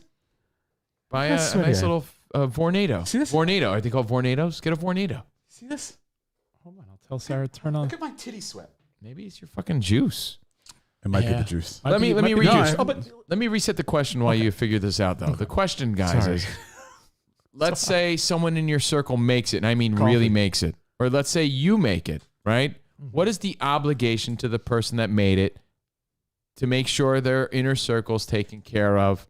Again, like for the rest of their life, do you owe them a house, a car? Like, do you have to fucking overpay them for what they're doing? Or maybe they're just a family member. Like, where does it end if that's the case? I think you made your own way. You made your own fortune. I'm not saying you swim in it and keep it all to yourself like Scrooge McDuck, but I don't think you owe everybody a free home because you fucking made it. Keith I know. Velez, I'll tell you why he's a dope first, and It's then hard to I'll make give you it. my math. Yeah. He goes, if Rich says you don't need that much money, then why is he getting a third gig with Fox when he's comfortable with two now? Yo, what does this bozo not realize about comfortable and living versus these people that are filthy, disgustingly rich? Like that's the dumbest example of all time. You're disgustingly Let's do the math. Spot, if I named 25 people in my life that I really cared about, like 25 people. All the people you visited on the Rich Davis East Coast That's a World great Tour. example. The people like my friend Christina, my siblings, my buddy Jeff, you guys, like our friend Shannon. Like if I listed like Johnny Bananas, Johnny Bananas, Neil Patrick Beefcake, all the people that I care about most. My buddy Sean, my buddy Matt. If I listed Walter, if I listed all Mark the most, Rumpelstein. if I listed 25 people, the top Anthony Gambino, if I listed the top 25 people that I care about, the kid you bought the little necklace charm with. If I said how many people? All right, 25. If I said I'm going to pay off all of their mortgages, that's just 25 absurd. times 25 people times, let's say the average mortgage left by someone in their 40s, let's just say $400,000, right? Okay. That's a lot. Right? Yeah. That's $10 million. Gwyneth Paltrow has $150 million and makes that a movie or more. When people have that much money, when Howard Stern makes $100 million, you're talking a year. You're talking about doing that's the ultimate over the top deed. No, but that's the ultimate over the top deed for 1 year. $10 million. Yeah. All right. If you won $200 million in the Powerball. But can I ask you a serious question, though? If you want is there a 200 part of you that's like, look what I did? No, it's part of me of like all the people that I care about would never have to worry, and that would be really beautiful.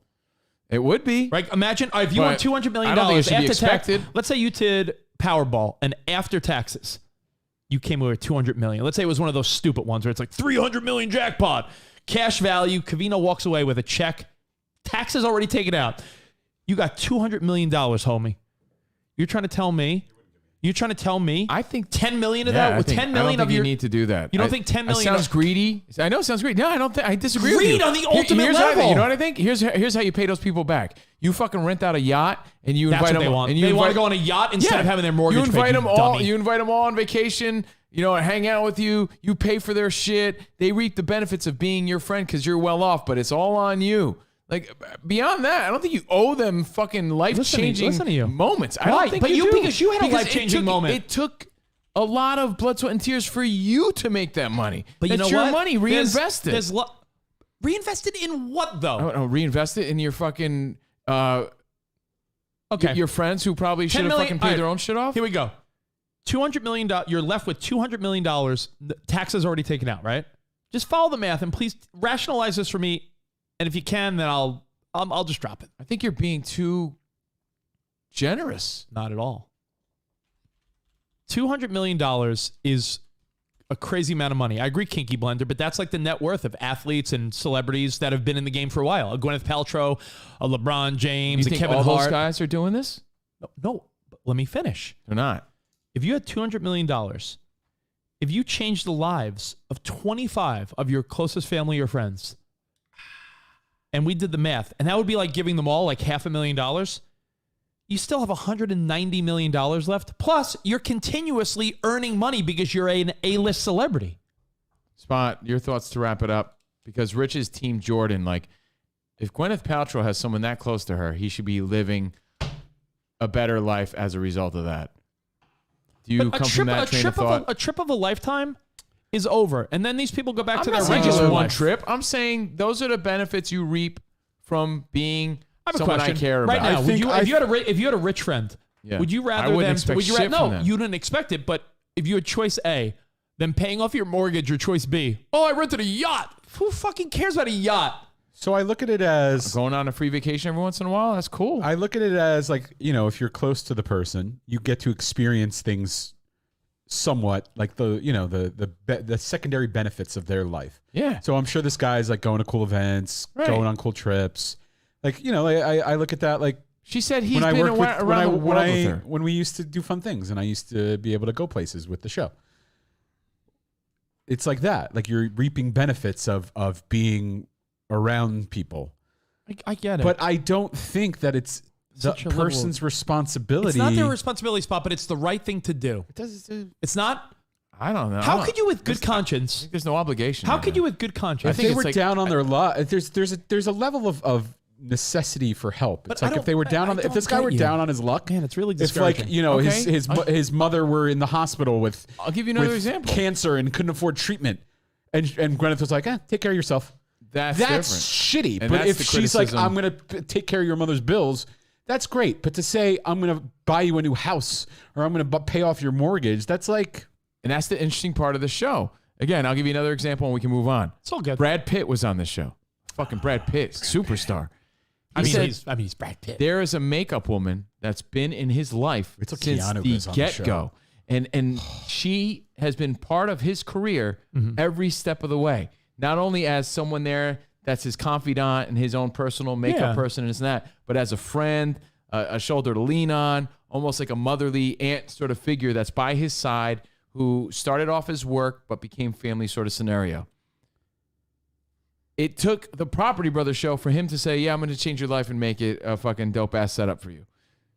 Gestures You're are nice. saying that you would have changed her life fucking years ago with the fortunes you made. I don't think that's an obligation that anyone should have or an expectation that person should ever have. You know, unless, of course, they're in a bad or dire situation like Spot said. But they should have the comfort of knowing that that person's there if they need it. The end. Yeah, By the way, you shouldn't expect it. If you but- have, We disagree, but there's two ways to look at if you it. have $25 million, right, in a pretty safe investing account, Mm-hmm. if you get 8% interest in a year, which is not high, that's like pretty standard for a market account, right? You'd make $2 million in profit. You're trying to tell me managing your money, The profit. and doing all the right things, you still don't think you'd be able to really take... What's the point of having all these people that you're close with and you care about and you love if you're sitting with... How does it feel if you're sitting in the bank with hundreds of millions of dollars, but yet like your best buddy Barry is like, yeah, bro, I'm like, got to pay my mortgage and I got 4 kids and I'm struggling. Now I got to take care of Barry. You wouldn't take care of Barry. Irresponsibility for all these years? Oh my God. You wouldn't. So you're telling me you wouldn't be like, yo, Barry, I'll pay for your house tomorrow. You wouldn't do that. You're acting like this happens. I don't think it does. There must be reasons as to why. Wow. I don't think everyone, The guy- just because George Clooney made it, he took care The of his guy- high school buds. The guy that you George Clooney did? grew up with, that played wiffle That's a ball bad with you example. every day, the guy that... Didn't George Clooney like do He's something the where he infamous gave like story. $1 million? Yeah, he gave he like is. $1 million He is to the like guy. 10 people. Maybe Like, that's right? why I thought of it. Yeah, He he gave did like that. $1 million each. I'm not mad. I'm just so I sad. don't know. I'm so I don't- sad yo, that you're the guy I that don't would have say, that kind of money. I'm so glad. If I had that money, I'd be like stoked. I'd be stoked myself that What I would you made do? it. Just look at your account balance? No, Yes, I'd buy a he dope would. house, and I fucking know this is my cushion, and that if anyone really needed it, I was there in case they did. All right, so let's say you buy I some... wouldn't be giving All right. handouts. I was like, All right, so here we go. Yo, Covino. your mortgage paid off.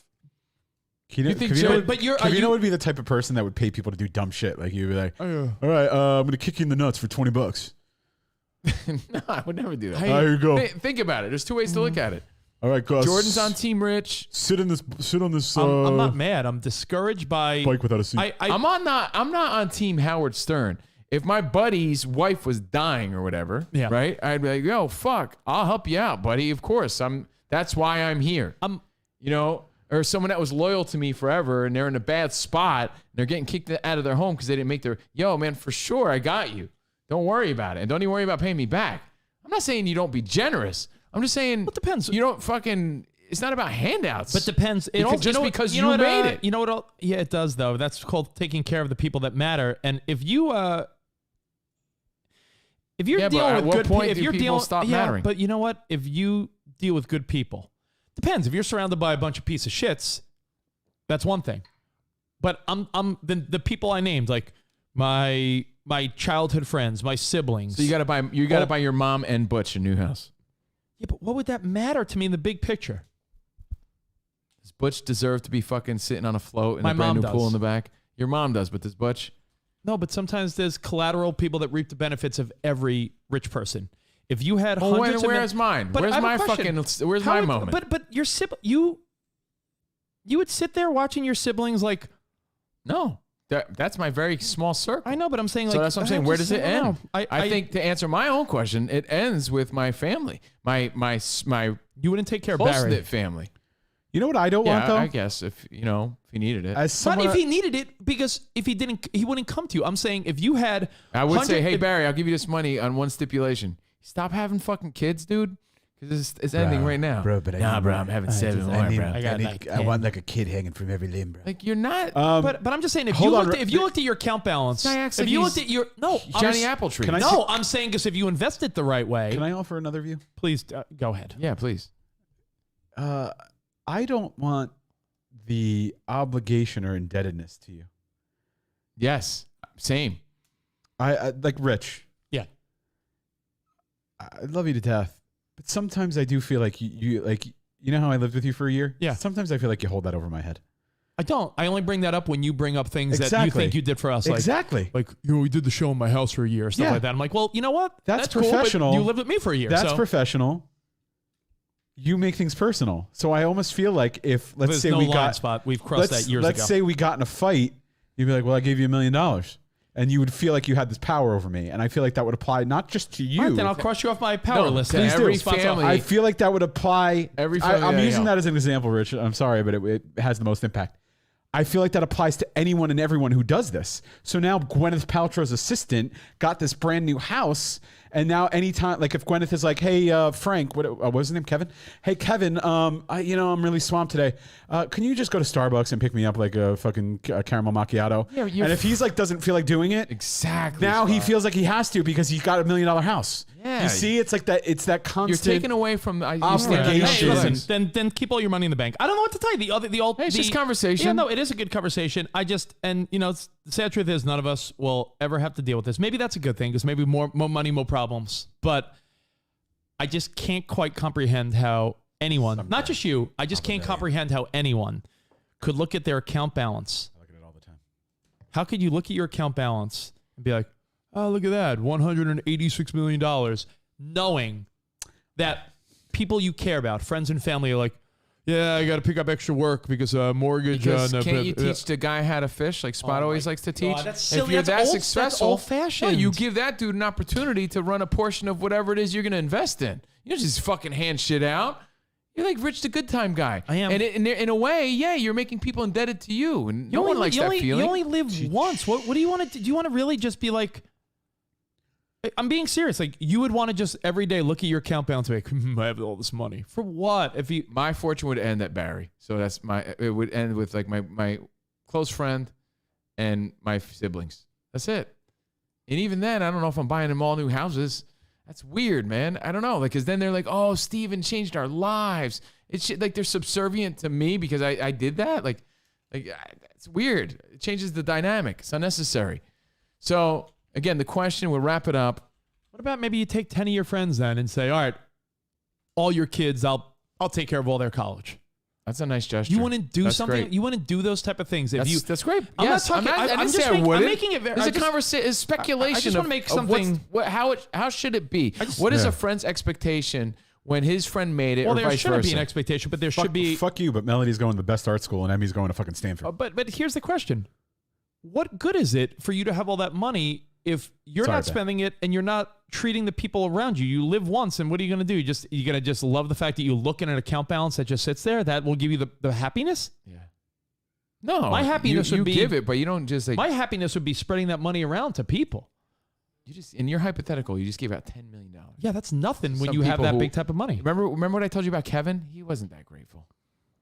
All right, He well, felt I'm weird. just He saying. felt weird about it. It's like, I just want to make the money numbers abundantly clear. When we talk about people that have money, I'm not talking about the person who makes a couple $1 million a year and is really successful. We're talking about fuck you money. We're talking Kevin Hart, Gwyneth Paltrow, LeBron James, Brad Pitt. These people that their net worth because of their movies and athletic achievements have earned them hundreds of millions of dollars. Hundreds of millions of dollars means like you could spend it all and then continuously earn more money. Like if LeBron James gave away $20 million, it's really not that big a deal because nobody's going to make next year another $50 to $100 million. When Vincent Chase made it, did he just give money to his friends? No, but they reaped the benefits of being in his entourage and making money and doing their own thing as a result of that. If he didn't just give them money because they were there, as far as I remember. But anyway, something to think about. How do you see this working out if it were to happen? We've had these conversations with celebrities. I don't ever remember a celebrity saying, yeah, I just paid off all my friends' shit. Never. Gabby and Kim are both saying they're with me that if they had $200 million, which is the round number we're going with, because that's like the net worth of like these A-listers. That's like a good round number. Like Rihanna's now a billionaire. I mean, if you have that much money.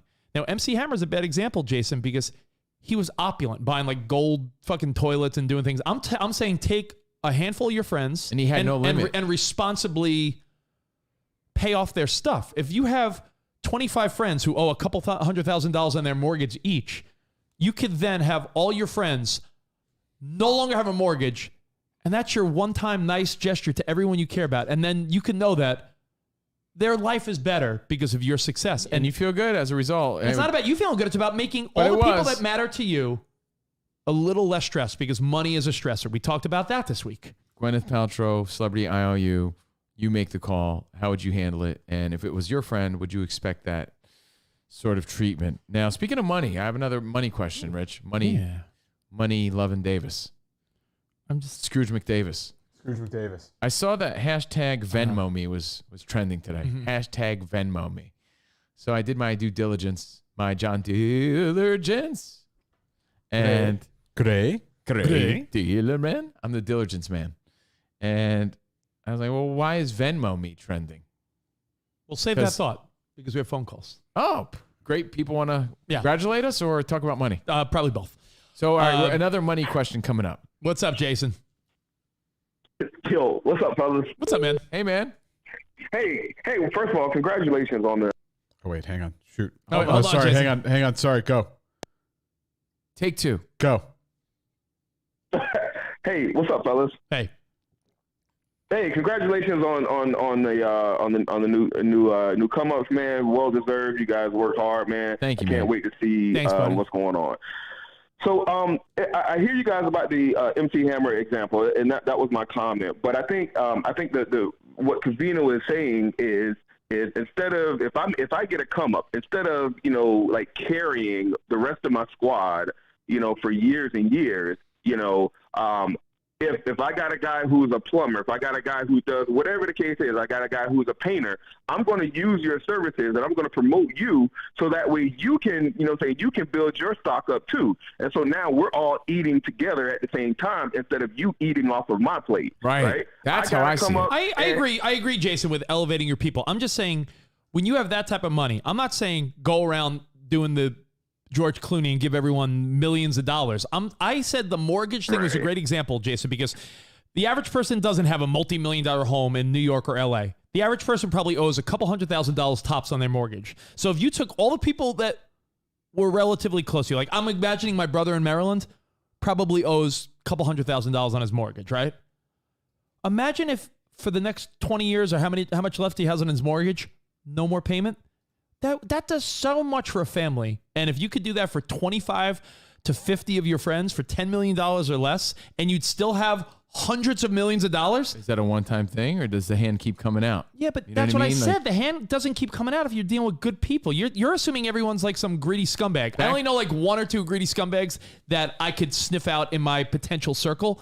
But for the most part, if you take like a lifelong friend that has kids and a husband and a wife and everyone's happy, I don't want to sniff your circle. Yeah, you could sniff. You know what? In fact, I'll pay your mortgage if you sniff my circle. I don't want to sniff your circle. Look, it's like back to what Jason was saying. Like Eminem probably told all his boys, when I make it, I'm taking you guys for the ride. Mm-hmm. I don't think when Eminem fucking made it, he was paying off all of D12's mortgages. He's just like, no, I'm going to give you a platform to fucking shine on your own right. And I'm sure it's different for everybody. How would you handle it? How would you expect it to be handled? I'm glad you brought it up because you got me fired up. Yeah, no, it's you got me fired Jordan's up. team rich all day. She's like, Gwyneth Paltrow should have hooked this dude up years ago. If this was why, her best why is friend, he living in a shitty condo? Because it's a TV show. No, because this was his forever this is home. his real it was. place spot. This was his real place. The Kevin Hart one, I didn't get that vibe. This was this dude's real place. The Kevin Hart one spot, I did get the vibe that he, for a personal trainer, and this, I'm not being judgmental, for a personal trainer, because that's Kevin Hart's best buddy that he did the IOU for. Mm-hmm. For a personal trainer, seems like he had a house with a guest house. So I feel like Kevin Hart hooked this motherfucker up previously. He pays him nicely already. But his back guest house was doo-doo, and that's what Kevin Hart fixed made on. into a barbershop and everything else. Yeah, so I mean, like it's Kevin, a good show. If you want to check it out, it's called Celebrity IOU on HGTV with the Property Brothers. It's interesting. It's interesting enough. Like I said, though, I'm not MC Hammer. I don't want you to think that. But if I ever came into money, I think you if you see certain friends and family scraping, and if you see certain friends and family, like the walls, really trying to look at Spot scraping right now. What are you giving him? Yeah, I just would see I don't know, Spot, especially after seeing like. And don't dismiss what Spotty said. It's almost like you're buying their friendship, and now they have to fucking feel like I don't people he's known your whole life. I'm not saying I don't consider it buying friendship, but I think in there a way is an because you underlying could never, obligation. I don't think it's necessarily. You've changed the dynamics of that relationship. I don't think it's a buying. I like Rich. I don't think you would be buying your friends. But I do think there is an underlying tone set of obligation. That's kind of what I mean. So, yeah, I do feel that as well. All right, so moving on. I have, again, money question for you. Yeah. Oh, boy. It's 2021. Still? It's... What month is it? It's September. September. It's my mom's birthday. Happy birthday, Mom! It's your mom's birthday today? It is. Oh. Her big present was my announcement. I did it for you, Mom.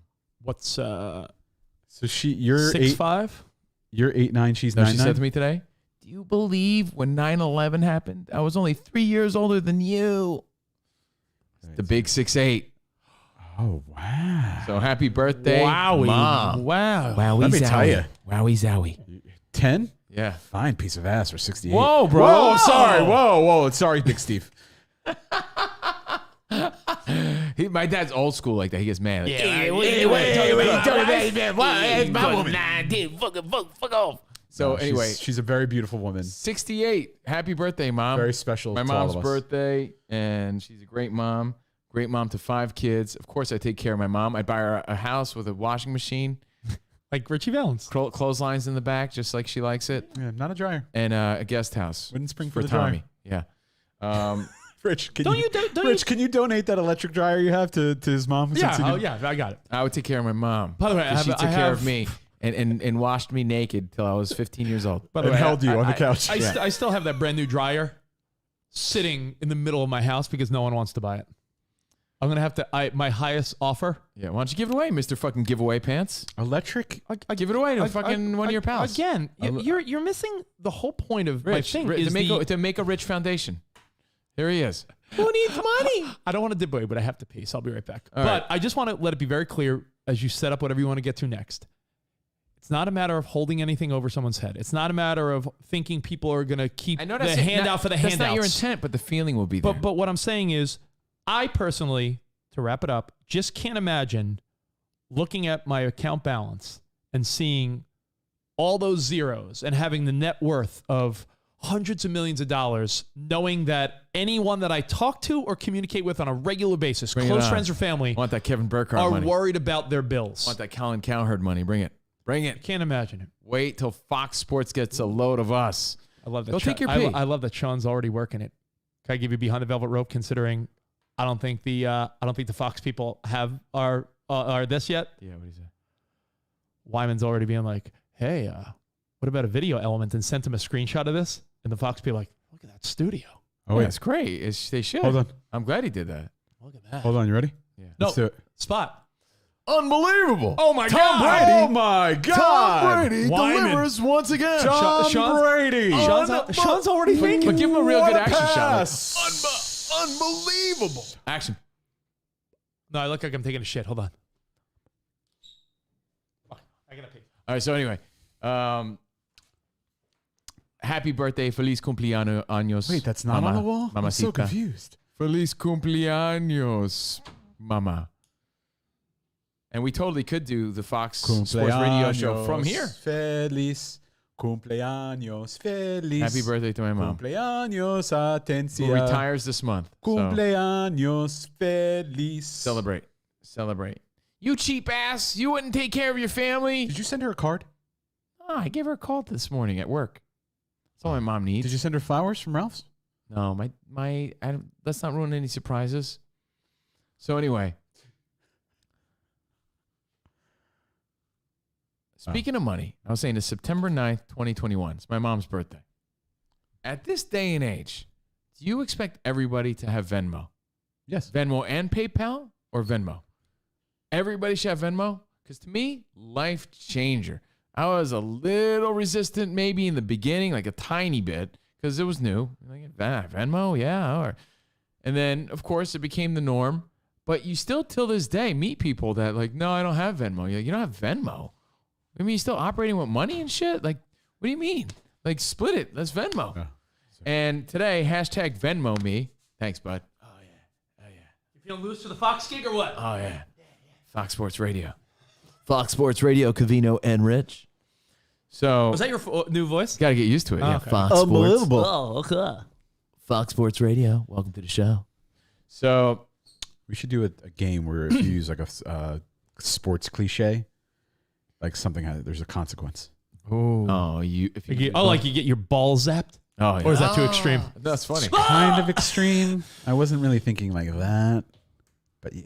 Well, hashtag A Venmo football me. to the nuts. Hashtag Venmo me was trending because I believe Venmo in an attempt to get everybody on the page of like, this shit works and it's easy. Mm-hmm. You know, you don't have to worry about money exchanges and shit like that. You go out to dinner, someone flips the bill and they're like, yeah, I'll Venmo you the rest. Like, it's a life changer. It really is. It really is because We have a there's Venmo. there's no fees. I heard we got a Venmo. There's We no have a fees. show Venmo. There's no fees. No fees. That was the question in the beginning. You're like, well, what's it cost? And like, nothing. There's a fee if you want your money to transfer Like, now. immediately. Like when you transfer, like Sarah's boss pays her on Yeah. Venmo. But and then sends a 1099 at the end of the year. But so I get the Venmo to me, and it's like transfer 1 to 3 business days free, right? Or now like 3%. Prime now. So like, who is that needing of the money now? And it's only 3%. So long story short, with what you're saying, my dad, I'm allowing him to resist it. I'll tell you why. Hell's Gator. I'll tell you why. Hell's Gators. My dad now does stock trades online. He figured out how to use our gambling site online. He's getting My there. dad watches and listens every day, Patreon online. My dad has Netflix, Hulu, all the stuff. I'm allowing him I'm going to be 70 free pass on something. And this is it. And this is it because But he's missing out. because every year, yeah, you can Venmo us. I'll tell you why. I'll tell you why in a minute because I had a fucking problem this morning. So my dad, every year for the football pool, which by the way, I'll put a post up on the Carl's page later. Our friend Sandy that does that 4-for-4 pool. Yeah. It starts today, football. So She now uses Venmo? she uses Venmo now. She used to use PayPal, right? So now The fees. now it's Venmo, and we do a 4-for-4, $5 a week with this woman Sandy, who is one of the sweet women at SiriusXM. Sandy, the commish. So I'll put a post up where you could email her. It's $5 a week. So what is that? 5 times 17, whatever. It's like $100 a year. We do a 4-for-4 pool every week. Every year, my dad's involved. But he's like, oh, I'll write you a check. And I'm like, Dad, why don't you just PayPal? Because she was using PayPal. Now she's using Venmo. I'm like, Dad, you could hit her up. You don't have to give it to me. Right. And he's like, oh, but I think he's hit his, and I hate to say old guy because my dad's so young at heart, but I think he hit his old guy threshold where he's like, I need to stay old school on something. Right. It's like my dad. Cash is king. Cash, money, cash. And he's right. Sometimes people, they want to avoid taxes. Cash could work. Oh, so what does But, it say? Venmo me is trending. They're giving away $20,000 if you like Venmo them or some shit like that. Or hit them up, tweet them, figure it out. I don't know. I think it's like if you hashtag them. Let's say it's 17 weeks times, like I think it's like $5 or $6 a week, right? Let's say it's like $100. When I saw my dad in New York last time, he was very quick to give me $100 in cash. Be like, oh, this is for the 4-for-4. Sign me up. I'm like, or you could sign yourself up and Venmo or PayPal Sandy. Yeah, but PayPal isn't even like all that dope to me. Like Venmo is where it's at. I like it. It's easy. It's just my sister. I just want to know how you size up But somebody Spot, who's not on Venmo. My sister Yeah. often asks me because she's in school, getting her something in nursing. Yeah. She asks me to buy books for her on Amazon because I have Amazon Prime. She doesn't, and have them sent to the house. My sister does the same. And she paid me back in a check. She sent me a check. Yeah. She's And I'm 40 like, something. she's 40 something. I'm Yeah, like, so am I. I'm like, you got to get Venmo. And she's like, I don't know. I'm like, get Venmo. She finally signed up for Venmo. Now she has Venmo. It's a life now changer. anytime I buy something for her, she just Venmos It's me. 2021. Venmo Venmo is a must-have. So resistant though. I can't even believe I have this conversation. I mean, it's- and you know what I do too? Like little things, right? Like let's say it's my little cousin's birthday. I'm the worst big cousin ever. I'm in my own lane. I'm very selfish with my time. I feel like even to do what we do, you need to be a level of selfish, and and at least I do, because I can only spread my thoughts so far. So it's my cousin's birthday. I'm a terrible cousin, but you know what I just did? I just sent you a few rounds of drinks on me. Happy birthday, And little fucking Venmo. and Cha-ching. I Now I went from like weakest older cousin to like coolest older cousin. Thank you. I owe guys like Jaime Tavares Yeah. multiple rounds of drinks because, like, on birthdays, he'll be like, yo, here's a day, go get a drink. Yeah. He's sweet. Some people are generous and sweet like that. Now, I look at it this way. For years, I had used Venmo, and I remember how I found out about it. Do you remember? I told you the story. when we first moved out to LA, so 6 years ago, remember I was taking improv classes just to, just for fun because I was like, yeah, we're in LA. Let me do something fun. When I took those corny improv classes. Did you move the camera? Or did you move? I swear to God, you guys are moving. That's where you should be. When I took improv classes, they were all talking about Venmoing each other for drinks that night. And I'm like, oh yeah, Venmo. I remember Googling, like, what the fuck is Venmo? I remember this thing. And I signed up for it. So 6 years ago. So if you're not on it by now. I know. And that was when 20-year-olds were like, oh yeah, Venmo. And I'm like, oh, this is like the new thing. And I understand it sounds scary at first. I do. But like, we're way ahead of it now. It works great. What's the holdup? Get your fucking Venmo. And like I said, they're giving away $20,000. So it's trending right now. Well, Venmo me. Covino. It's the easiest way to fucking deal with like a mixed transaction, or, your mixed company. You're at a restaurant. You're splitting the bill. You want to send a round of drinks to your buddy. You send him some money through their Venmo account. If I want Mike Durband to do a Photoshop for our press release, send him $10. Thanks, Mike. Appreciate you. I mean, it's just the easiest way to do some transactions. Mm-hmm. And I love some transaction. Yeah. Uh-huh. Hey, so, I will say, for years, it was probably the easiest way Covino and I managed our own hanging out. Because when we were working at ESPN before Fox Sports took over. Fox Sports. We are Fox Sports. Fox Sports. Fox Sports. Before Covino and I were Foxy. Fox. Okay, send this. When we were doing Now or Never, every day when Covino and I would get our salads, remember Seed, the salad guy? Seed. Yeah. Or our coffee before work. Every day one of us paid and the other person was like, yo, I'll Venmo you $5, $10, $12. It was Richard like paid a for coffee. daily, it was a I'd daily Venmo thing. $5. I mean, we're talking daily usage of Venmo. I just wanted to bring it up because, again, they're going great lengths to get people on board finally. And I'm like, well, what's the holdup there? Someone said, what if my dad wins the football pool? Oh, it's simple. I get paid out, and then I have to find a way to send him money old school style. Right. Like, oh, Dad, you won. Okay. Yeah, oh, Sandy's going to send me the money. One last question. Yeah.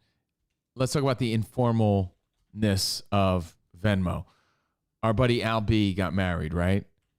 And I want to send Al B a little gift. something. A little something, man. Congratulations. Now, I did ask him, hey, bro, send me your address again, because I'm thinking I have to send him a check and a little card. Spot, like, take down our Venmo, please. Right? Or, sorry. Or, I know. Is it tacky to Venmo him a wedding gift and be like, hey, congratulations, No guys. guy will care. Right? That's what I thought. A woman that's cut from like a weird old school cloth would be like, that's not the right manners. But I think it's cool. Any grown human being would fucking embrace it. In fact, honestly, I'd rather a Venmo than even a check, because a check means I got to like deposit it get my mobile app to you made my mind up. See this? Yeah. Hold on. Any Venmo, I'm pretty sure any Venmo user can generate this, right? Yeah, they can.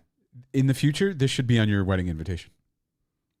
It could be, yeah. I bet you it would be. No need to buy a card or no need to checks and checks or any of that, or gifts. Yeah, I feel like Spot, that would be considered tacky. And by the way, but eventually the Venmo is connected to your bank account. It's only tacky, and it goes right to your bank account until it becomes accepted. No, exactly. Like online dating, it was weird until it wasn't. Then it's like the main way. Same with Uber. So I'm like, my dad just got on an Uber app and knows how to use it. So I'm hoping he does Venmo next. Because I don't want to see him left behind when some young dude doing construction is like, hey, old guy, just Venmo me. And my dad's like, yeah, that little guy got cash. You know what I've noticed? That got a ride to the airport from that. I'm not saying people. Uber. I'm not saying people you wouldn't expect, but everyone that's doing contracting in some regard now is Venmo savvy. Meaning, I didn't. Of course, you expect them, but at first I was like, I wonder if they do. But landscaper, pool guy, any construction person or freelance person I've had done work or anything. I'm like, yo, you have Venmo? They're like, yeah, of course I got Venmo. Like Ruben. I paid Ruben the landscaper yesterday. Yo, Venmo me, bro. Of course. I'm with you. Guys, so everybody. We're stating the obvious, but I guarantee Ruben. You know, not to call him out, but like Wes in Idaho, it's like, I don't use Venmo. Fuck that. Like, there's a bunch of people that listen to the show. They're like, yeah, I don't use that. Or, you know, I use PayPal, but not Venmo. I actually I use Venmo, not PayPal guy. So, you know, there is one thing that my contractor uses, because I think a lot of people, maybe in the construction world, he said, Zelle, use Zelle ever or no? Zelle, I use it for my bank- child support. Zelle is connected more directly to your To the bank. bank, yeah. Yeah. So And it's a much quicker transaction. It's that, and like I feel like there's a little more credibility there. Like if I'm paying child support, it's going through the Zelle, so I have full on. But me, or if you have like the entry account, like I could only pay my contractor, I think a couple $1,000s a pop on Zelle, which is why it doesn't work well. Pop. Like And it was I don't like like when $2,500 people- limit, and it's like, well, that's not a very big limit when you're trying to pay people. I'll give you another example. Here's why I don't use, because Zelle is so specifically directed to your bank account. I don't like giving out my Zelle unless I'm doing it on my own and I'm paying somebody or it's like a private transaction. Like if I'm selling something on OfferUp and some dude's like, you got Zelle? I'm like, I don't trust you. I'm not fucking giving you any bank information. I don't know how you can bamboozle me, but I'm not doing that. But I'll give you my Venmo, another fucking great way to make that shit work to your advantage. Like those. Zelle is behind the mobile banking wall, so it's a little more protected is what. Yeah. Well, Patrick's saying, Cliff is saying, everyone from the lawn guy to the detail guy, the guy that details his car, to the company that weeds the lawn, to probably the guy he buys weed from. You've been using it 6 Loves years? Venmo. I've been using it 6 years now. I've been using it maybe like 3 or 4, 4 or 5. I don't know. Time's flying. Never had an issue with it. Fantastic. You know, I could see all the transactions I've made through through Venmo, and just bringing it up since we're talking money here on the show, and it was trending today on social media. Now, I have another random question for you. I'm going to put you on the spot, though, because it's not really that great of a question. Target, by the way, one of our listeners works at Target. Yeah. On the corporate side, said that Target is looking at ways to integrate Venmo into the Target wallet app so that you could pay with your Venmo balance at Target. Yeah. I mean, if you can pay with Bitcoin for Spot. certain things, why not without Venmo? I mean, again, these are all things that for people that have been using them for years, we sound like we're way behind. But when I tell you that you're way ahead. Yeah, not everybody's Like on. if you've been using Venmo for years, I think that's normal. But in the big picture, you're way ahead considering. I mean, the question is, do you have Venmo? You can't just assume that everybody does. We're not at that point yet. We're not at the point, but we're close. I'm starting to get to the point where I know, Spot, it's irresponsible, but sometimes I'll leave my wallet at home and I'm already in my car and I'm like, oh man, well, I'm just going up to the store and I'm like, do they have Apple Pay? And sometimes I'm like, I don't even need my wallet. If not for my license, maybe I just keep my license. Then you don't want to keep your license in your glove box because then if someone steals your car. I forgot my wallet and at Starbucks, and I told the girl, I said, you have Venmo? I'll Venmo you $5 and you can put it in. Then why would you not just have the Starbucks app? I didn't have it. I didn't have the app. Well, that's like, now you sound like the old guy. Like, can I Venmo I don't you? use Like, a Starbucks app. That's but why would you not have Jordan's the job. Yeah, I don't have that but shit. why would you not have the Starbucks app? I mean, you can even that's equally like old school to me. Yeah, and you're Because I'm missing not like a Starbucks guy. Do you go there ever? Yeah, but I don't. I need an app for everything I do. Why would you not? I don't do that. And you can also put your But account. I do have an account with 7-Eleven. You can put, of course you do. You can put her account That's my speed, man. on your phone if you want. Yeah, it's your But I that happened to me once. I went to Vallarta, and I thought Do they have Apple Pay? Tell me they do. They do. Fuck, you know what, Spot? The other day, I was 10 minutes into my drive, and I'm like, fuck. I happened to grab. At Vallarta, I was going to Vallarta. I forgot my wallet, and I go, I don't think they have Apple Pay. It's racist because Ralph's does not, and Vallarta does. Oh. I grabbed my license and another card. I grabbed like my work ID for some reason, and I took it out. I'm like, fuck, and I had all my shit at the self checkout, and then I'm like, oh, Apple Pay. And I just went boop boop. Oh, Apple got Pay. it. Apple Pay. Do you use Apple Pay? No. But Ralph's. I had it in my thing. I have to put a new credit card in. Ralph's. Apple Pay. The Ralph's. The reason they don't have Apple Pay is because they have their own like Kroger Pay app. Yeah. So you can do it from the digital coupon app. By the way, Apple Pay, just so you know, late night, Taco Bell and McDonald's both take Apple Pay. Of course they do. You know, so. When was the last time we went to Taco Bell? Oh, man. Maybe like a month and a half. Wow. I'm due. Give me a little Fox Sports celebration. Taco Bell. We are Fox Sports, Taco Bell. Yeah. So, hey, moving on. Starbucks. Venmo, Look at that. trending. PayPal owns it. I get it. But Venmo is just very convenient. Oh, get this. This is an interesting thought. And I'm fine with it because I don't mind doing the whole add $25 to my Starbucks app and then you add. You know how that operates. And you get bonuses, you get your little stars and rewards from Starbucks apps. They have over $1 billion in stagnant cash at all times. Is there a way that they have that money gaining interest? Or is it just so rotating that there's no way? Who does? If Starbucks, this is from Patrick.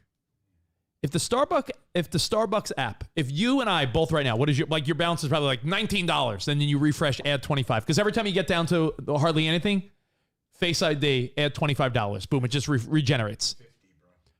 So if every person has the Starbucks app, he's saying there's like $1 billion of stagnant cash. Is that gaining any type of interest for Starbucks? Could they be investing your lingering money? Because it's flowing money, though. It's cash flow. Interesting. I don't know. I have no idea. Yeah. So imagine that. Yeah. Maybe that's making it work for them. You're talking about 2 out of the 3 guys in the room. Is that illegal? 2 out of the 3 guys in the room have the Starbucks app. And combined, we have about $70. $31. Yeah. Look at that. I don't live the Starbucks life like that unless I'm with Jordan. So anyway. Yeah. I mean, I know I go there with Melody a lot too, though. But moving on. Yeah. Just a random question. Yeah, your questions have been great today. This may be a question that goes nowhere, okay? Are your questions great today, or am I just in a good mood because Covino and Rich had our announcement today? You love talking money. We're talking money, and you love that shit. Yeah. So Fox Sports is our big announcement. If you're just joining us, we're part of the Fox Sports family. We debut on Fox Sports Radio nationally this Sunday, 5 p.m. on the West, and over 450 markets, radio stations, and on Sirius XM. Can't get rid of Covino and Rich. We're fucking back in there. We took a back way in through the back door. Double up. By the way, Crystal brings up a good point to wrap that last thing up. I don't know does Jordan ever take one of your cards and not put it back, and then you're out and about, you're like, where's my card? She can only take one card. One card? I let her use one card. Oh, sometimes. Sarah's 99% of the time good at putting the card back, but if you ever get caught somewhere, you're like, where's my card? That's another great reason. That's the only reason she uses one apps. card. Yeah. I need my one card, and she uses the other one if she needs it. So get this, guys. I was following our good pal at Sirius XM, Michael Yo. Michael Yo, the real voice of Pop 2K. Just kidding. You know what his old slogan used to be? Yeah, the half black brother with the Korean mother. Michael Yo. Half black brother with the Korean mother.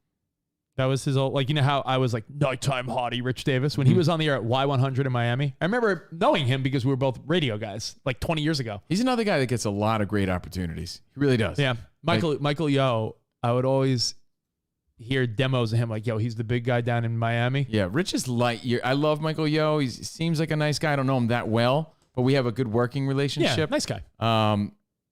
Rich is like 10 times better than the guy, though. I got to be honest. Thanks, buddy. It's true. It's just true. Hey, I mean, thanks. All right. So, but no, it no is knock on Michael Yo, though. It's pretty funny though, because I remember him Michael being on Yo's my second radar. to Rich. Him being on my radar 20 years ago, just like another professional. I'm like, I'm on the air with him every day now. He's also a comedian, right? But he does pop radio, same as Rich. And I feel like it's Seacrest, Rich, Michael Yo. Okay. I like that. I'll take it. But Michael Yo's right there, so it's no diss. On his social media page, he said something about there's nothing better than the rice that becomes crispy at the bottom of a bibimbap bowl. A bibimbap bowl. Bibimbap bowl. Bibimbap. Now, of course, I don't know what a bibimbap bowl is, but I know what he means. But I understand what he's talking about. And I grew up in a Persian household in the second portion of my life, in the second chapter, and the crunchy rice was a thing. The crunchy part of the Persian rice was the thing. Crunchy rice is a thing. Right. It's a thing. Sticky rice is a thing. That's Crunchy the rice is a delicacy thing. part of it, right? Well, so it dawned on me, I only have a few examples of this, but I'm going to throw it out there. It's and I got dumb examples, so I'll get mine out of the way. Write yours down, and I'll open it up. I know what yours is. Like when you go to hibachi and they leave the rice on the grill too long and they scrape it up, and I say to them, I'm like, give me that. Don't throw that in that little hole. You know what I like too? Next to you. The burnt onions at the bottom of the fajita. Don't throw that. Give me that. Even at Chipotle, when they're like, oh, we're gonna get more fajita stuff. I'm like, no, give me the burnt shitty. I want remnants. the shitty burnt onions. That's the best part. Oh, the more burnt and shitty the onion is. So Sarah's like, there's carcinogens. I'm like, I don't care. Give me the burnt shit. Jordan yells at me all the time for that. She's like, you're not supposed to eat that. I'm like, fuck you. Yo, on the bacon tray. Yeah. I'll pick up the little burnt Yeah. And Sarah's like, that's gross. So Michael Yo says there's nothing better than the rice that becomes crispy at the bottom of a bibimbap bowl. Bibimbap. Now, bibimbap bowl is a Korean rice, and apparently, like He's in the other half-black cultures, brother with the Korean mother. So, as a Korean guy, Michael Yo is like, yo, the crispy part on the bottom is the part that you want, and there's a lot of cultures that sort of do the same thing. Where a lot of, and then on the flip side, there's other cultures that are like, no, that's the part you don't want because it's like the crispy doesn't go with the soft, fluffy, like but nice it's rice. secretly the good part. And by the way, as far as crispy rice goes, I know it's not new to the Japanese restaurant scene, but I feel like it was never on every menu. I feel like every Japanese restaurant now has some type of crispy rice entree, and I get it every time. Like crispy rice, with a bunch of like spicy tuna on top or salmon. But have you agree though that in the last couple of years, crispy rice has become Mexicans a mainstream don't roll with entree? the crispy rice. You ever have like Mexican like crispy orange rice? Never. No. You don't see that. No, but, I'm saying but Koreans and Persians are like, I know what you're talking about. I'm crispy saying like rice, the little, bro. like a crispy rice patty with tuna or salmon on something. It was always randomly at restaurants, but I feel like every Japanese restaurant now. Can I give you another example? Yeah, I got 2 examples. If you're taking mine, I'd be mad. Go ahead. I'm going to give it. Mine's so obvious. So the French. Oh no, this is not his example. The French. When they present foie gras. when having fondue, the French. Don't mind if I fondue, which is much more popular in France. The layer on the bottom of the fondue pot, that layer of cheese, almost like, you know how like sometimes you see those burgers that where they put the cheese on the flat top and then they put the bun on it and it like drapes over that. The cheese on the bottom of the fondue pot is actually like sought after, where they'll like at the table they'll compete to see who gets the layer of cheese on the bottom of the fondue pot, because it's like that texture where it's like all not crispy, but it's almost like a combined layer of cheese. It's good. Okay, so my question here, it's a great example. Okay, I didn't know this, so that's a great one, Spot. Yeah. The question based on Michael Yo's observation here, he's like, yo, Koreans know what I'm talking about. It's the best part. Like, are there specific secret ways to eat your favorite things that not everybody knows about or that we could agree on? Like, yeah, he's right about it. My 2 examples are famous examples. Yeah. There's nothing better. Anyone from the East Coast and New Jersey knows, and Rich knows what I'm going to say. Get my one shot so I could show you how well I know Steve Covino. The crunchy, syrupy bottom of a Marino's Italian Ice. Any East Coast person knows. What's under your hand, Rich? My examples. Oh, okay. Kill Spot. But I'm so right about this. What happens is if you buy Italian Ice in the cup, right, that they sell in the stores, the syrupy remnants, they sink to the bottom. They seep to the bottom, and it becomes the crunchy part of the Italian ice. So it's the best part. You start scraping and eating the top of the Italian ice, but like halfway through, you do the flip job, and the bottom is like it's like flakes. You're like this. You're like Martin Lawrence. Sugar flakes. I like sugar flakes. I'm like the meme with that drools. That's the best part of the Italian ice. Hey, Spock, can you see Google image if someone has shown a picture of this? Because there's almost like a visual to it where it's almost like crystallized. Yeah, like a crystallized. And you know what I always think of it most? With the blue one for some reason. The blue gelati Marino's Italian Ice. The blue Hawaiian. So, I mean, if you don't know, you don't know. But if you know that there's a way, and that's the way. And then the other one is the chocolatey bottom of a king cone. Like, there's just nothing better to that, than the bottom chocolatey corner part of the. I have a couple. I have a couple specific ways to eat. They're not specific, but I gave you the onion example. I have a couple gross things I do, but that's obvious because I'm a gross guy. I like the scrapey, burnt, stuck to the fajita pan onions at the bottom of a fajita. If you were to melt nachos, right, or some type of chips or something with cheese on it, the burnt stuck to the plate or even stuck to the tin foil like cheese, that hardened, like burnt a little too much cheese. Yeah. I'll scrape that shit and Sarah will be like, ew. I'm like, no. I'll peel that cheese off the tin foil and probably eat tin foil. Yeah. The burnt, a lot of times it's the burnt shit that you're like, Someone pointed out you're the craving burnt ends. Like Wes. People love the burnt ends became the delicacy for Kansas City barbecue, where I'm sure originally people were like, throw away the burnt ends. They're like, no. Yeah. That's the best part. If you're having a ribeye, know what I sort of like? You know how spot like right on the edge of your steak, there'll be like one fatty burnt piece that some people leave. I'm like, no. That one fatty burnt piece. Crispy fat. So what's the underrated, unappreciated, unspoken of best part of, it doesn't have to be food. It could be anything that we just really don't talk about all that often. Ooh. Let's see.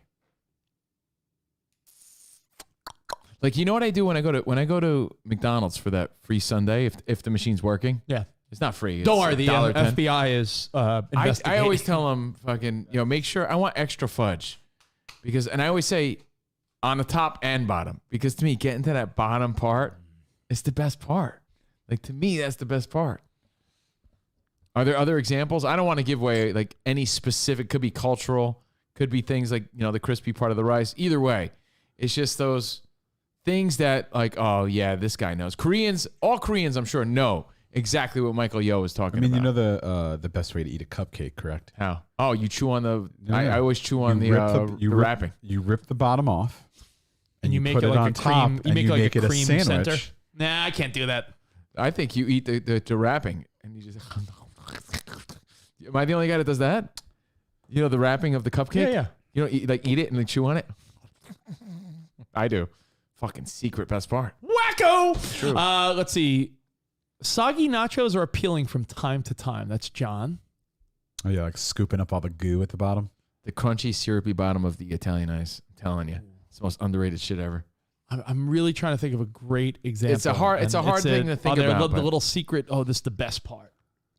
The best part that people don't recognize or realize. And you're like, oh, you're gonna leave that? Sweet. I'll rock the shit. Oh, you know what? For me too. A lot of times, like you said, it's burnt. I'll eat burnt corn on the cob. I don't give a fuck. I think it's good. If it's burnt, you know what? For me, I'll be honest. Like the gross part, and people will tell you not it's to. probably just because it tastes so damn good. But I already mentioned it. But for years, my wife, my mother-in-law, people have all yelled at me because if someone makes a little tray of bacon, and everyone's done with the bacon, but it's just a tray of grease, but there's little tiny, essentially like burnt little chips of bacon still on that thing. I'll go there like a gross savage and pick the little chips of like the burnt grease bacon. I know it's so good. I know it's horrible for you, but I love like crispy chicken skin. I mean, yeah. I think everybody does though. For real. You're not supposed to eat it though. Really? You're supposed to pull it off and eat just the chicken underneath. Well, just but something to think about. Whoa, who? People on a diet or they? It's bad. It's like so high in fat. It's Oh so yeah, bad no, but for I'm you. saying like it's not designed to be pulled off. Like that's But you like know, the healthy Spot's way right to do though. it. Some people like opt like they don't want the skin. And I'm like, really? Because there's a lot of times I'm like, yeah, I'll fucking give it to me. To me, Some people when don't people want take it. all the chicken out of the fried chicken bucket or tray, I'll eat that I'll fucking take the shit. remnants, like the crumb, like the skin crumb remnants, and I'm like, Why do you think popcorn chicken became so popular? and that's why when I have like a crumb cake, Oh, when people don't want the cake, I'm like, if I just shake it around, like there's at least one handful of like crumbs. How about this? I got one for you. Got one for you. I think you can relate with me on this. Does everybody do this? You just housed a bag of Sour Patch Kids. Housed it. Sugar. But do you have all that sugar on the bottom? Can't do it. So bad. What? I can't do it. It's You too, don't do no. the- No. Oh, no, what I do? Can I give you this one? This My is God. an equally gross trick, Bro, though. I'll rip the bag open and Wilford lick Brimley it. just No. called to check on your diabetes. I'm trying to cut back on my sugar, and I always You thought never that was did too that? much. Too Oh, much, yeah. man. Fucking, Oh, you're missing the best so get part. this the move. Ready? Wilford Brimley just reached down from heaven and said check your diabetes. blood sugar, check it off, and Best just part. All right, ready? You got a bag of potato chips. Yeah. Bag of potato chips, you finished them. Yeah. Lick your finger, and you stick it in the fucking corner of the bag to now get that's the... salt. Yeah, Sodium and sugar. You guys are killing yourselves. Covino, yo, give me that bag of chips. Oh, wait, there's no left? Oh, there's left. Mix them together. And By then the way- now, Spot, pull up your meme because it's a perfect opportunity to pull up your meme of Martin Short. Oh, I didn't send that to. I sent. I can find it. So there it is. Just something to think about. Everybody has their like underrated, unspoken, like, yo, dude, that's the best part. No one even talks about it. Nobody even knows. Oh, no. There's a new Taco Bell chicken sandwich thing. Do I have to try that? I will have salt with my salt. I'm with you, Rich. Oh, Nah, it really is, Spot. That last, what I the like. last potato chip, like you stick your finger in the corner of the bag, like you just found like the last, like, but you have to lick your finger though, so that it'll all stick to your finger. Of course. The last fucking gross move. I do that with popcorn too. When you have all the little popcorn remnants at the bottom of the bag, it all falls on your face, and you're like, it's like, you feel like you're taking a fucking shot of popcorn load in your face. Like, popcorn load. and it's like hitting you, and you're like, it's half it's in your face, half it's in your mouth. Know what the grossest part is? Last night, Actually, 2 nights ago, I'm What watching. was that again? You got to get all do the it again? popcorn. Do it No, again? I'm good. I'm good. You just got to get all the popcorn remnants. Show me. Man. I was. Come on, show me the load. I'll show you this pompadour. I was got going. doing. I was doing what you did, Show Covino. me your load. I was doing the popcorn load all over your face, Yeah. and I got off the couch, and I'm sorry, am I keep moving, Spot? What we're here to say Why is do you want to be so close to him? the popcorn load is I underrated. set up the shot so you would have. Here's my finger. Can't even reach it. So you would have a nice little shiplap in your corner, and Your head is supposed to be in the middle. your head's so it supposed looks like you have a mane like Eric Carmen. Yeah, right there. Oh, there we go. No, a little bit No. to your right. Right there. Yeah, right there. That's the center. Okay. Perfect. Oh, perfect. I did the. There you go, Spot. I did the popcorn bag. Yeah. Now I gotta And adjust then I the got off the couch before I went to bed. And I was like embarrassed of myself of how many little popcorn your hair. kernels were It's like on on your my shirt. shirt, on the couch, and everything. I'm like, Sarah, I'll be in bed in a minute. I had to do a little But like. then you do then you do this move. so fucking gross. You're like, yes. Ah, That's it. Damage. We're doing damage. So All it just right. made me think. Thank you, Michael Yo. The crunchy rice is the deal. That's like the best part in other cultures, but now it's sort of seeping into like everyday life. Like, yeah, I'll take that crispy rice. Give me that shit. and when you're doing when you're making food for your kids, you always will take that little bite that you don't put on their plate. Oh, hell yeah. Like if Emmy gets a little mac and cheese cup, I'll put it on her plate, and I'm like, well, there's always one last little for Dad. Like, Yeah, but be careful because then you know what happened to me the other day? True story. Yeah. Actually, 2 things. When I hear 2 fucked up things that happened to me recently, the Yeah, other day, sure. like Melody, I'm like, Melody, you're a crummy daughter. Sometimes in more ways than one. Like, you're a crummy daughter. She's like, you know, she knows it's a joke because she's crumbs everywhere, right? Like it gets worse. Like you would think a 5-year-old was eating there, right? So I walk in her room and there's a potato chip just sitting there, right? Picked it up. It was like, she's like, Dad, you ate that? I'm like, why? She's like, I picked it up with my toes. I was like, fucking, but that's what I get, right? For being a fucking savage. by the way, at what age do your kids' toes become like now, ew like, gross. versus like I still like bite or kiss like Ben's little toes, Yeah, but like no. at what I like mean, when they're like 11, you're like, they're all right, still now your- you're like a grown. I don't They're want still your your fucking kid, toes. so you're not grossed out, but still, it's like, and she thought it was the Dad, funniest I shit picked ever. some of my toes. Yeah, she's like, I put it there, it fell on the floor, I picked it up with my toes. Yo, those are Cheetos. Yeah, so always think before you savage, right? Think before you, think before you savage is the reminder here. And then get this. I didn't even tell Jordan this, but this happened the other day, right? I went to pick up Melody, and when she's coming for the weekend, she brings like her book bag for school, and she'll bring a duffel bag, and then sometimes like a bag of groceries that are maybe expiring, and you know, something like, hey, use these before they go old, sort of thing. Okay, cool. Melody comes out. I grab her bag, grab another bag. She hands me another bag. I throw it in the back, right? And then she's like, we drive away. Cool, Melody, what's going on? Hey, you ready to have some fun this weekend? Yeah. She's telling me her stories, and she looks at her phone, and she gets a text message. She's like, oh my God, Dad. I'm like, what? She's like, Mom said I took one of the diaper bags. I'm like, wait, so I got stinky fucking doo-doo diapers here in my back seat now?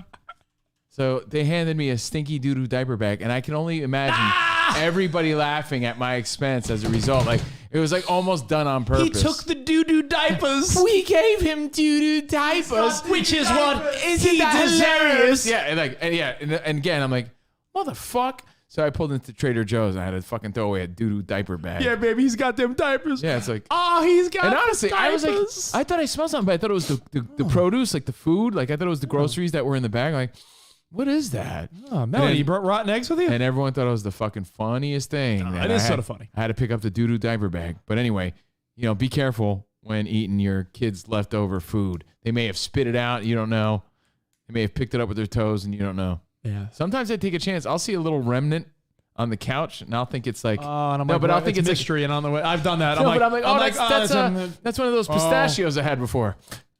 No, it's not. No, it's not. Yeah. What is that? I've done. Oh man, it's fucking like toe jam. Especially, honestly, when you have 2 little kids. Yeah. So many oh. times I'm like, What was that? That must be a piece of a Cheeto. Oh no, I don't know what that is. We're like, ooh, I did that once a day. That's once not, a day. That's I'll grab not a some chocolate morsel. No, once a day I'll grab some shit and be like, Yeah. oh, that's my. Well, anyway, Oh. we digest. Moving on. if you have a little kid, luckily your daughter's past this, but you don't know how many times I've been like, I'll grab a little swig of one of Emmy's drinks. Yeah, you got the backwash. No, and she's in that age now where like she plays with her shit. If food or drink sits around too long, like if she's done with her nuggets and food and everything, and she's sitting there too long, and then she starts playing with her food, and I'll be like, oh, let me get a sip of that. Oh, then I look in and it's like, oh, there's mac and cheese in it. There's like fucking crumbs and goo, and she made a little stew. Yeah. Barf. All right, well, it happens. Dad life, little things you eat along the way, the little secret best parts we're talking about. You can add on social media later, everything at Covino and Rich. And remember, tag Fox Sports Radio, Fox Sports. If there's anything you want to say, anything you want to hear on our show that debuts on Sunday, Fox Sports Radio, be sure to, say what you got to say or request what you got to request. At Covino and Rich, we appreciate it. Look out for some announcements. I'm excited to see that too. Yeah. If there's any announcements I like online. I can't wait for I can't wait for the lovers and the haters. Yeah, and that's going to be fun. Any rando news that you want to get to other than, let's see. We're approaching 9/11, the anniversary, as we discussed. The fun part of Saturday is going to be Donald Trump calling the Holyfield fight. We talked about that. There has been clips of Holyfield sparring and training, and he looks bad. Like, he looks old. Like he looks like he's in great shape, right? But he's 58 and he's like slow. He and doesn't have the speed. Like, is he going to be embarrassed this weekend? I hope not. He looks good, but he's old. He's 58. Peter Belfort, and again, the story was Donald Trump is calling the fight with his son this weekend on Triller. But the bigger news is Sunday on Fox Sports, Covino and Rich. Yeah, and tonight football begins. Any expectations? Yeah, you know what? Is Tom Brady just going to be Tom Brady tonight against the Cowboys? I'm not ready to take you to Teaser Town yet. You see how accurate he's looking in his drills, though? A lot of clips of Tom Brady at practice just looking dominant. And the story was, he says his arm is as strong, if not stronger, than when he was 24, 22. Anyway, he says he's throwing as strong and as accurate as he did in his 20s. Not bad for a 42-year-old dude. Could I take you to Teaser Town with one? Teaser Town. We got to go to Teaser Town just one time. I have a bet for this week. It's my lock. Week 1 lock. I'm going to do more bets. I'll put them on our social media. Maybe I'll go behind the velvet rope. When do you want to go behind the velvet rope? I want to say Sunday mornings is late for some people. Maybe I'll do Saturday bets. We got the fight on Saturday. We could do that I'm probably together. Gonna watch it. Yeah. I'm trying to think what a good time to do football bets is, because sometimes Sunday morning people are like, I want my bets in before that. I don't know.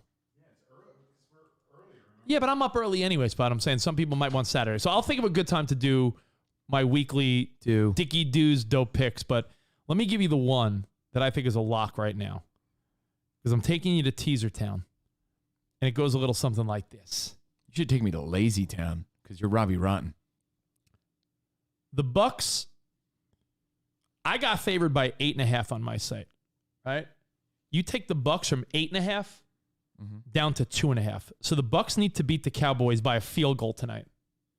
And the 49ers are playing the Lions, and the Niners are favored by 7.5, and take that down to -1.5. So essentially, you need both of those things to happen.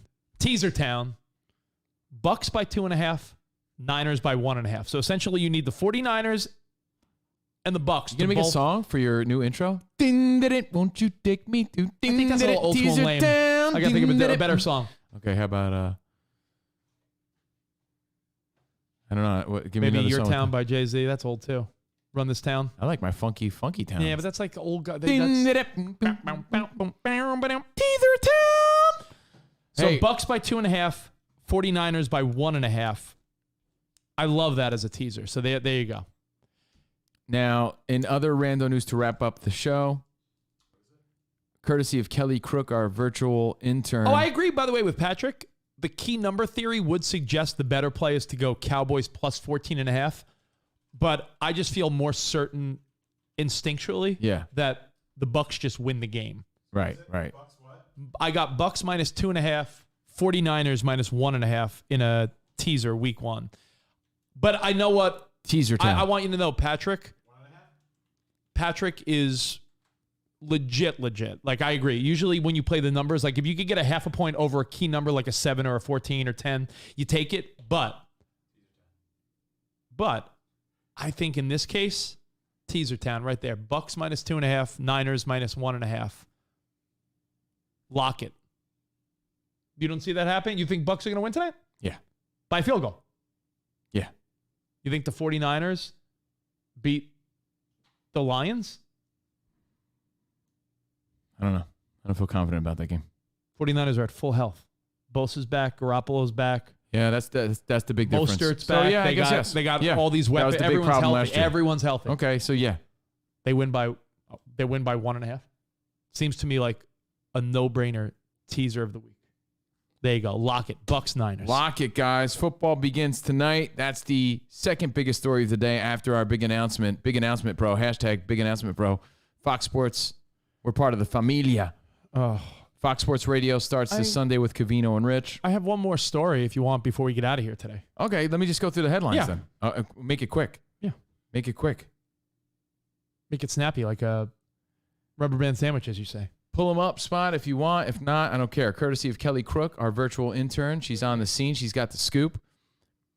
She says, Chris Hemsworth posted a photo of his father when he was his age, his exact age, and they actually look identical. It's just crazy how much kids could look like their parents. It really is. It's wild to see, especially age-wise, though. You know, the progression of age, like if you can line it up to see. I think we age in a different way than our parents, but this Chris Hemsworth one seems to be making headlines according to Yahoo. Yahoo! You know who turned into their mother? Reese Witherspoon. My daughter. Reese Witherspoon, your daughter. Yeah, Reese Witherspoon is definitely one of them on the list. Zoe Kravitz. You think she looks like Lisa Bonet? She looks exactly like Lisa Bonet did on Cosby Show. She's in some sort of love triangle, isn't she? She was in the news with some sort of breakup or something. Zoe Kravitz. So yeah, Chris Hemsworth and his dad identical. It just makes you think like it is wild to see where was your parent at that age versus where I'm at that age, and some people are just a good mix and good morph. It looks just like him. Holy shit! That's uncanny. Pretty good, yeah, it's pretty good. Yeah. Kylie Jenner is pregnant with her second child with Travis Scott. I saw a cute little emotional video. She announced it on Instagram yesterday. I thought and the internet went wild. I thought Caitlyn already announced that. Yeah, Kylie's pregnant. Yeah. Well, I'm gonna watch this documentary too. Her documentary. Oh, I saw that It's on Hulu, I think, right? No, Netflix. It's Netflix. I'll watch that eventually. I think they made a cute little video, Kylie. So I saw that announcing Bruce, Bruce was a character. Their baby announcement. The whole time, Bruce was a character. Two other people that are pregnant. We said it yesterday. Olivia Munn, and this morning I believe they announced that Jennifer Lawrence is going to be a mom. I saw that. Jennifer Lawrence is pregnant. Cool. Congrats, Jennifer Lawrence. Hey, look at that. And the last random news story of the day. A completely nude woman driving a gold cart interrupted an armed standoff in Florida. I'm sorry, say that. Apparently, she reeked of alcohol. Florida is wild. So, a Florida woman, completely nude. Florida is wild. Was driving a gold cart and interrupted an armed standoff in Florida. Oh, jeez. Thanks, Kelly Crook. Florida. Thanks for your rando stories. Brought to you by Kelly Crook, our virtual intern. Shout out to Thanks, Josh Kelly. Crook. Thanks, Shout Josh. out to... had a few other shout-outs. Oh, Ryan from Mod Barn. Our studio here, courtesy of Mod Barn. The Mod Barn on social media did great work. We really appreciate it. Ryan's a good dude. He's still going to add some finishing touches here. But the studio, slowly getting there. And thank you guys again for all your support. What's the last thing of the day, Rich? Last thing of the day was just the things you don't want to wake up to. And I woke up to one of them today. Luckily, my wife. Luckily, Am I right? it's not catastrophic. Ben's doo-doo diver. But it still is a financial pain in the butt and everything. I have to get a new water heater. This morning, Sarah went into the kitchen. She's like, "What's that sound?" And our water heater, Ben lifting up the water heater. Our water heater, Ben was benching it and he broke it. No, but Ben yeah, smash. the hot water heater was leaking. Ben smash water. And since it was leaking, he was drinking from it. He thought it was his glass. Ben, that's not your sippy cup. Ben, drink. So, Ben, thirsty. Perspective, Rich. When you think about all the damage on the East Coast after Hurricane Ida, of course, yeah. it's not that. Like my sister has so much damage to her home. It's like devastating to the family. Where do you even start? Yeah, it's like it sucks. No, I mean, it's honestly the the plumber. way- I think the plumber might be, by the time we're out of here, Yeah. for all I know, it could be done because I got a text it like costs you a few bucks. I but got a, I mean, a water heater plus the labor. It sucks. It sucks because, you know why it sucks though? It sucks because, how do I describe this? This How do you drop a Duke? You can't really drop a doo-doo. I can got you? a, I mean, I could turn on the water, but then I would have the leak. Right. Cold water's on, hot water's not on. Got it. But they say keep the water off for now. It's not a matter of the inconvenience of the water heater. It's a story of, have you ever had anything in your life? Spot, I know you're going to say yes to this one because I feel like the number one answer a lot of times is car, where you're like, all right, I need this to last me until blank. And you're like, all right, I'm getting a new car in December. So I need this bad boy to just stick with me for the next 3 months. And then your car dies in like October. And you're like, I needed you to... The hot water heater is in the garage. That's where it's located. We were going to go tankless when we ended up redoing the garage and doing the whole gal garage. It's a tankless job. And tankless meaning like the water heater actually goes outside. It's a whole different operation. You know, plumbing is wired and the piping is different, all that. But now I had to make the decision preemptively, like, well, I didn't, like, we were like, hey, if this water heater could last another 6 months, we'll probably replace it anyway. But now I was forced into a 6 months earlier, like, fuck, I'm not ready to go tankless and do the whole garage. So what do I do? So yeah, it's one of those like annoying, but at the end of the day, not the end of the world. But you hate waking up to the first thing. You know when you're woken up to something annoying? That's always the feeling. Yeah, you Like- jump out of bed like, Like you jump out of bed like, oh, wait a minute. like when I- Good morning. like Oh, that- fuck. Wait, what's going on? Rich, come in here. Like that time I overslept and Rich was knocking on my door. Yeah, it's awkward. Waking up to something annoying. Sorry, buddy. I'm sorry, buddy. Yeah. I'm sorry. So Well, just a pain in the butt. That's all. that's pretty much the show. We're going to try to do some behind the velvet rope stuff this week. And you to think 2 days ago you made fun of me for leaving a glass of water on my desk. Or no, that was yesterday. Yeah, tomorrow. Now I actually have water to drink. We're doing Free Twitch Friday tomorrow, right? Yes, of course. By the way, I got 2 cases of water this morning at the supermarket at like 6 a.m. just in case you were really thirsty. See Spot. So join us tomorrow on Twitch. Tell your friends about Fox Sports Radio. Tell your friends about Twitch. Tell them about Patreon. We appreciate that. Tell them about it all. If you're with us and you're part of the crew, let's keep it going. Whatever we post today as far as our announcement, please, send it, retweet it. Spread the word. Spread the word. We really appreciate it.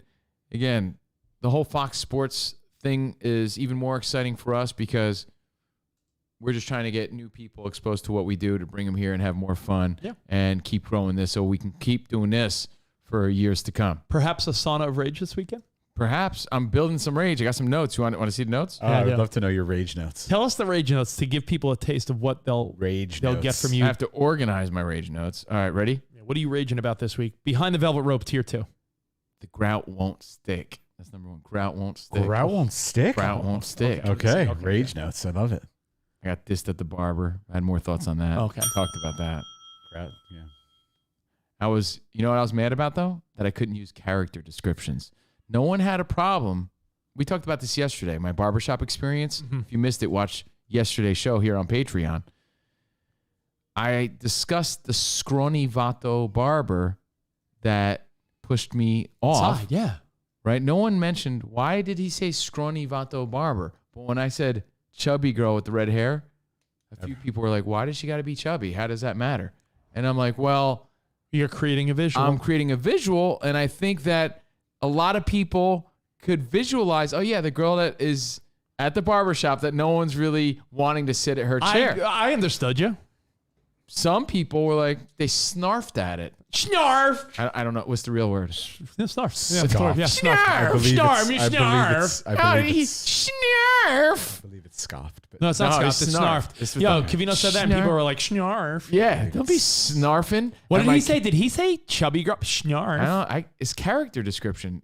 I want to talk about that. Snarf. Yankees, are they part of your biggest rage? 5 in a row. Put those in there. 5 in a row. Put those bad boys. The Yanks. Dogs in public. Jason Brown brought this up recently, and it's like dogs in public, like, and people love to compare that to kids. Like, it's not the same. What do you mean man. in public? Like bringing your dog to the supermarket. Like, I don't need your dog scratching its nuts into the produce. I agree. I don't need your dog sniffing my ass when I'm trying to buy some Captain Crunch. That being said, we've seen what happens when you leave your dog in the car. Yeah. Right, Rich? And then people when are you like, leave your dog "Oh, in the car, to people- be fair, I don't like your kids everywhere." I'm like, yeah, my kid can't stay home like your stupid dog. No offense. Okay, so that is something that rages me because people always want to bring it back to kids. It's like, kids are not dogs. Sorry. I know dogs should be loved and they're a part of the family, and that's great that Woofles is, loved by you. But not everybody loves Woofles the way you love Woofles. Who says you can't lock a kid in a cage? Just saying. And Snarf. Rich's issue with me not being able to reference like old interviews and things like that was part of my little notes of rage. Rage about me? Yeah. Oh, Rich rage. Yeah, a All little about bit that. of a Rich complaint, All right, do that. I'll watch. Anytime I want to bring up like, yeah, we had that when we talked to that guy, it's like, why'd you brag about it? What are you talking about? It's like, oh wait, so we can't talk about anything anymore. Yeah. So yeah, maybe a Son of Rage coming soon. Just trying to do a bunch of different things, see what sticks, and hopefully you reap And the don't benefits forget and have some fun of it. your ex-wife and your new salary. Yeah, that's part of That's- your that's gotta be like- actually, I skipped one. That's It got to was- be number one on the rage. Like, how do you balance, when you're raising your kid and they're picking up qualities of the mother that you didn't like, right? Just by default. Yeah. By default. How do you balance that It out? is what it is. And by the way, it goes both ways. When I see my daughter being neurotic like her dad, I'm like, oh man, I don't want her to be like that. But what about when you're seeing other qualities? Oh, my mother would say, "Oh, you're acting like your father." But in my mind, I was like, "Yeah, you hate dad. Like, I like dad, so thanks." But you know what you did? You set up a relationship with your mom where she wasn't vibing with you because she reminded you of her ex. There are things I would do where she's like, "You're just like I your don't- father." I And I'm don't like, want that "Do you for my mean-" relationship with my kid, And it's Yeah. a hard thing to balance because you can't say, "I don't want you to be like your mom." Don't be like her. How about say, be there's your a own nice way to person. say it. Don't be like us. Yeah, there's a way to say it, to be like, yo, your mom has a lot of great qualities. Pick up on those. And your dad has a lot of great Give her a qualities. list. Be Pick like, up on those. be like Melody. But Here's a list of your sometimes mom's you just- good and bad No, qualities. but I want you to focus can't on do that. column A. You can't do that. So you just got to pick up on, you got to, I don't know, hope for the best. It's fucking tough. But yeah, like getting a new job and being fucked on child support, things The like that. minute you get word of it. Yeah, it's tough. It's a tough scenario. So there's plenty to rage about. I'll be doing that in my sauna soon. It's never easy. And like I said, both conversations go both ways. And that's my side to the story. Nice. So thank you guys, for snarfing with us, for hanging with us, and for all your support and helping us get to our next adventure at Fox Sports Radio. And we'll see you tomorrow on Twitch. Are you gonna have the nervous farts being in a new studio and everything? Nah. Oh, okay. Not at all. But yeah, that's Sunday, guys. So Sunday night. So here's what we do. Tomorrow, free Twitch Friday. And then Sunday night, after your first NFL week of football, tell your friends and check us out, Fox Sports Radio, Sunday night. So going to be an action-packed weekend. Maybe Saturday. And I said I'll do Behind the Velvet Rope, dope picks. We'll do gambling Behind the Velvet Rope. And for the fight, if you want to go Behind the Velvet Rope, maybe a Sauna of Rage. Maybe a lot of Behind the Velvet Rope this weekend, to be honest. Maybe. It might be more than one a day because we're sort of, we got some good ideas. We got some things to talk about. So thanks for being part of our little world here on Patreon. Tell some friends about it. We'll catch you tomorrow for free. And Fox Sports Radio, here we come. Right, cool. Until tomorrow. Enjoy your football. Great week. And yeah, Tom Brady tonight. Yeah. Congrats to the Bucks. Sorry, Cowboys. 0-1. Tough loss. But here's the question, Spot. Sorry, Chris I'm Rucker. taking Sorry. people. Next week you'll be back at it. I took people to Teaser Town, Spot. But do you think?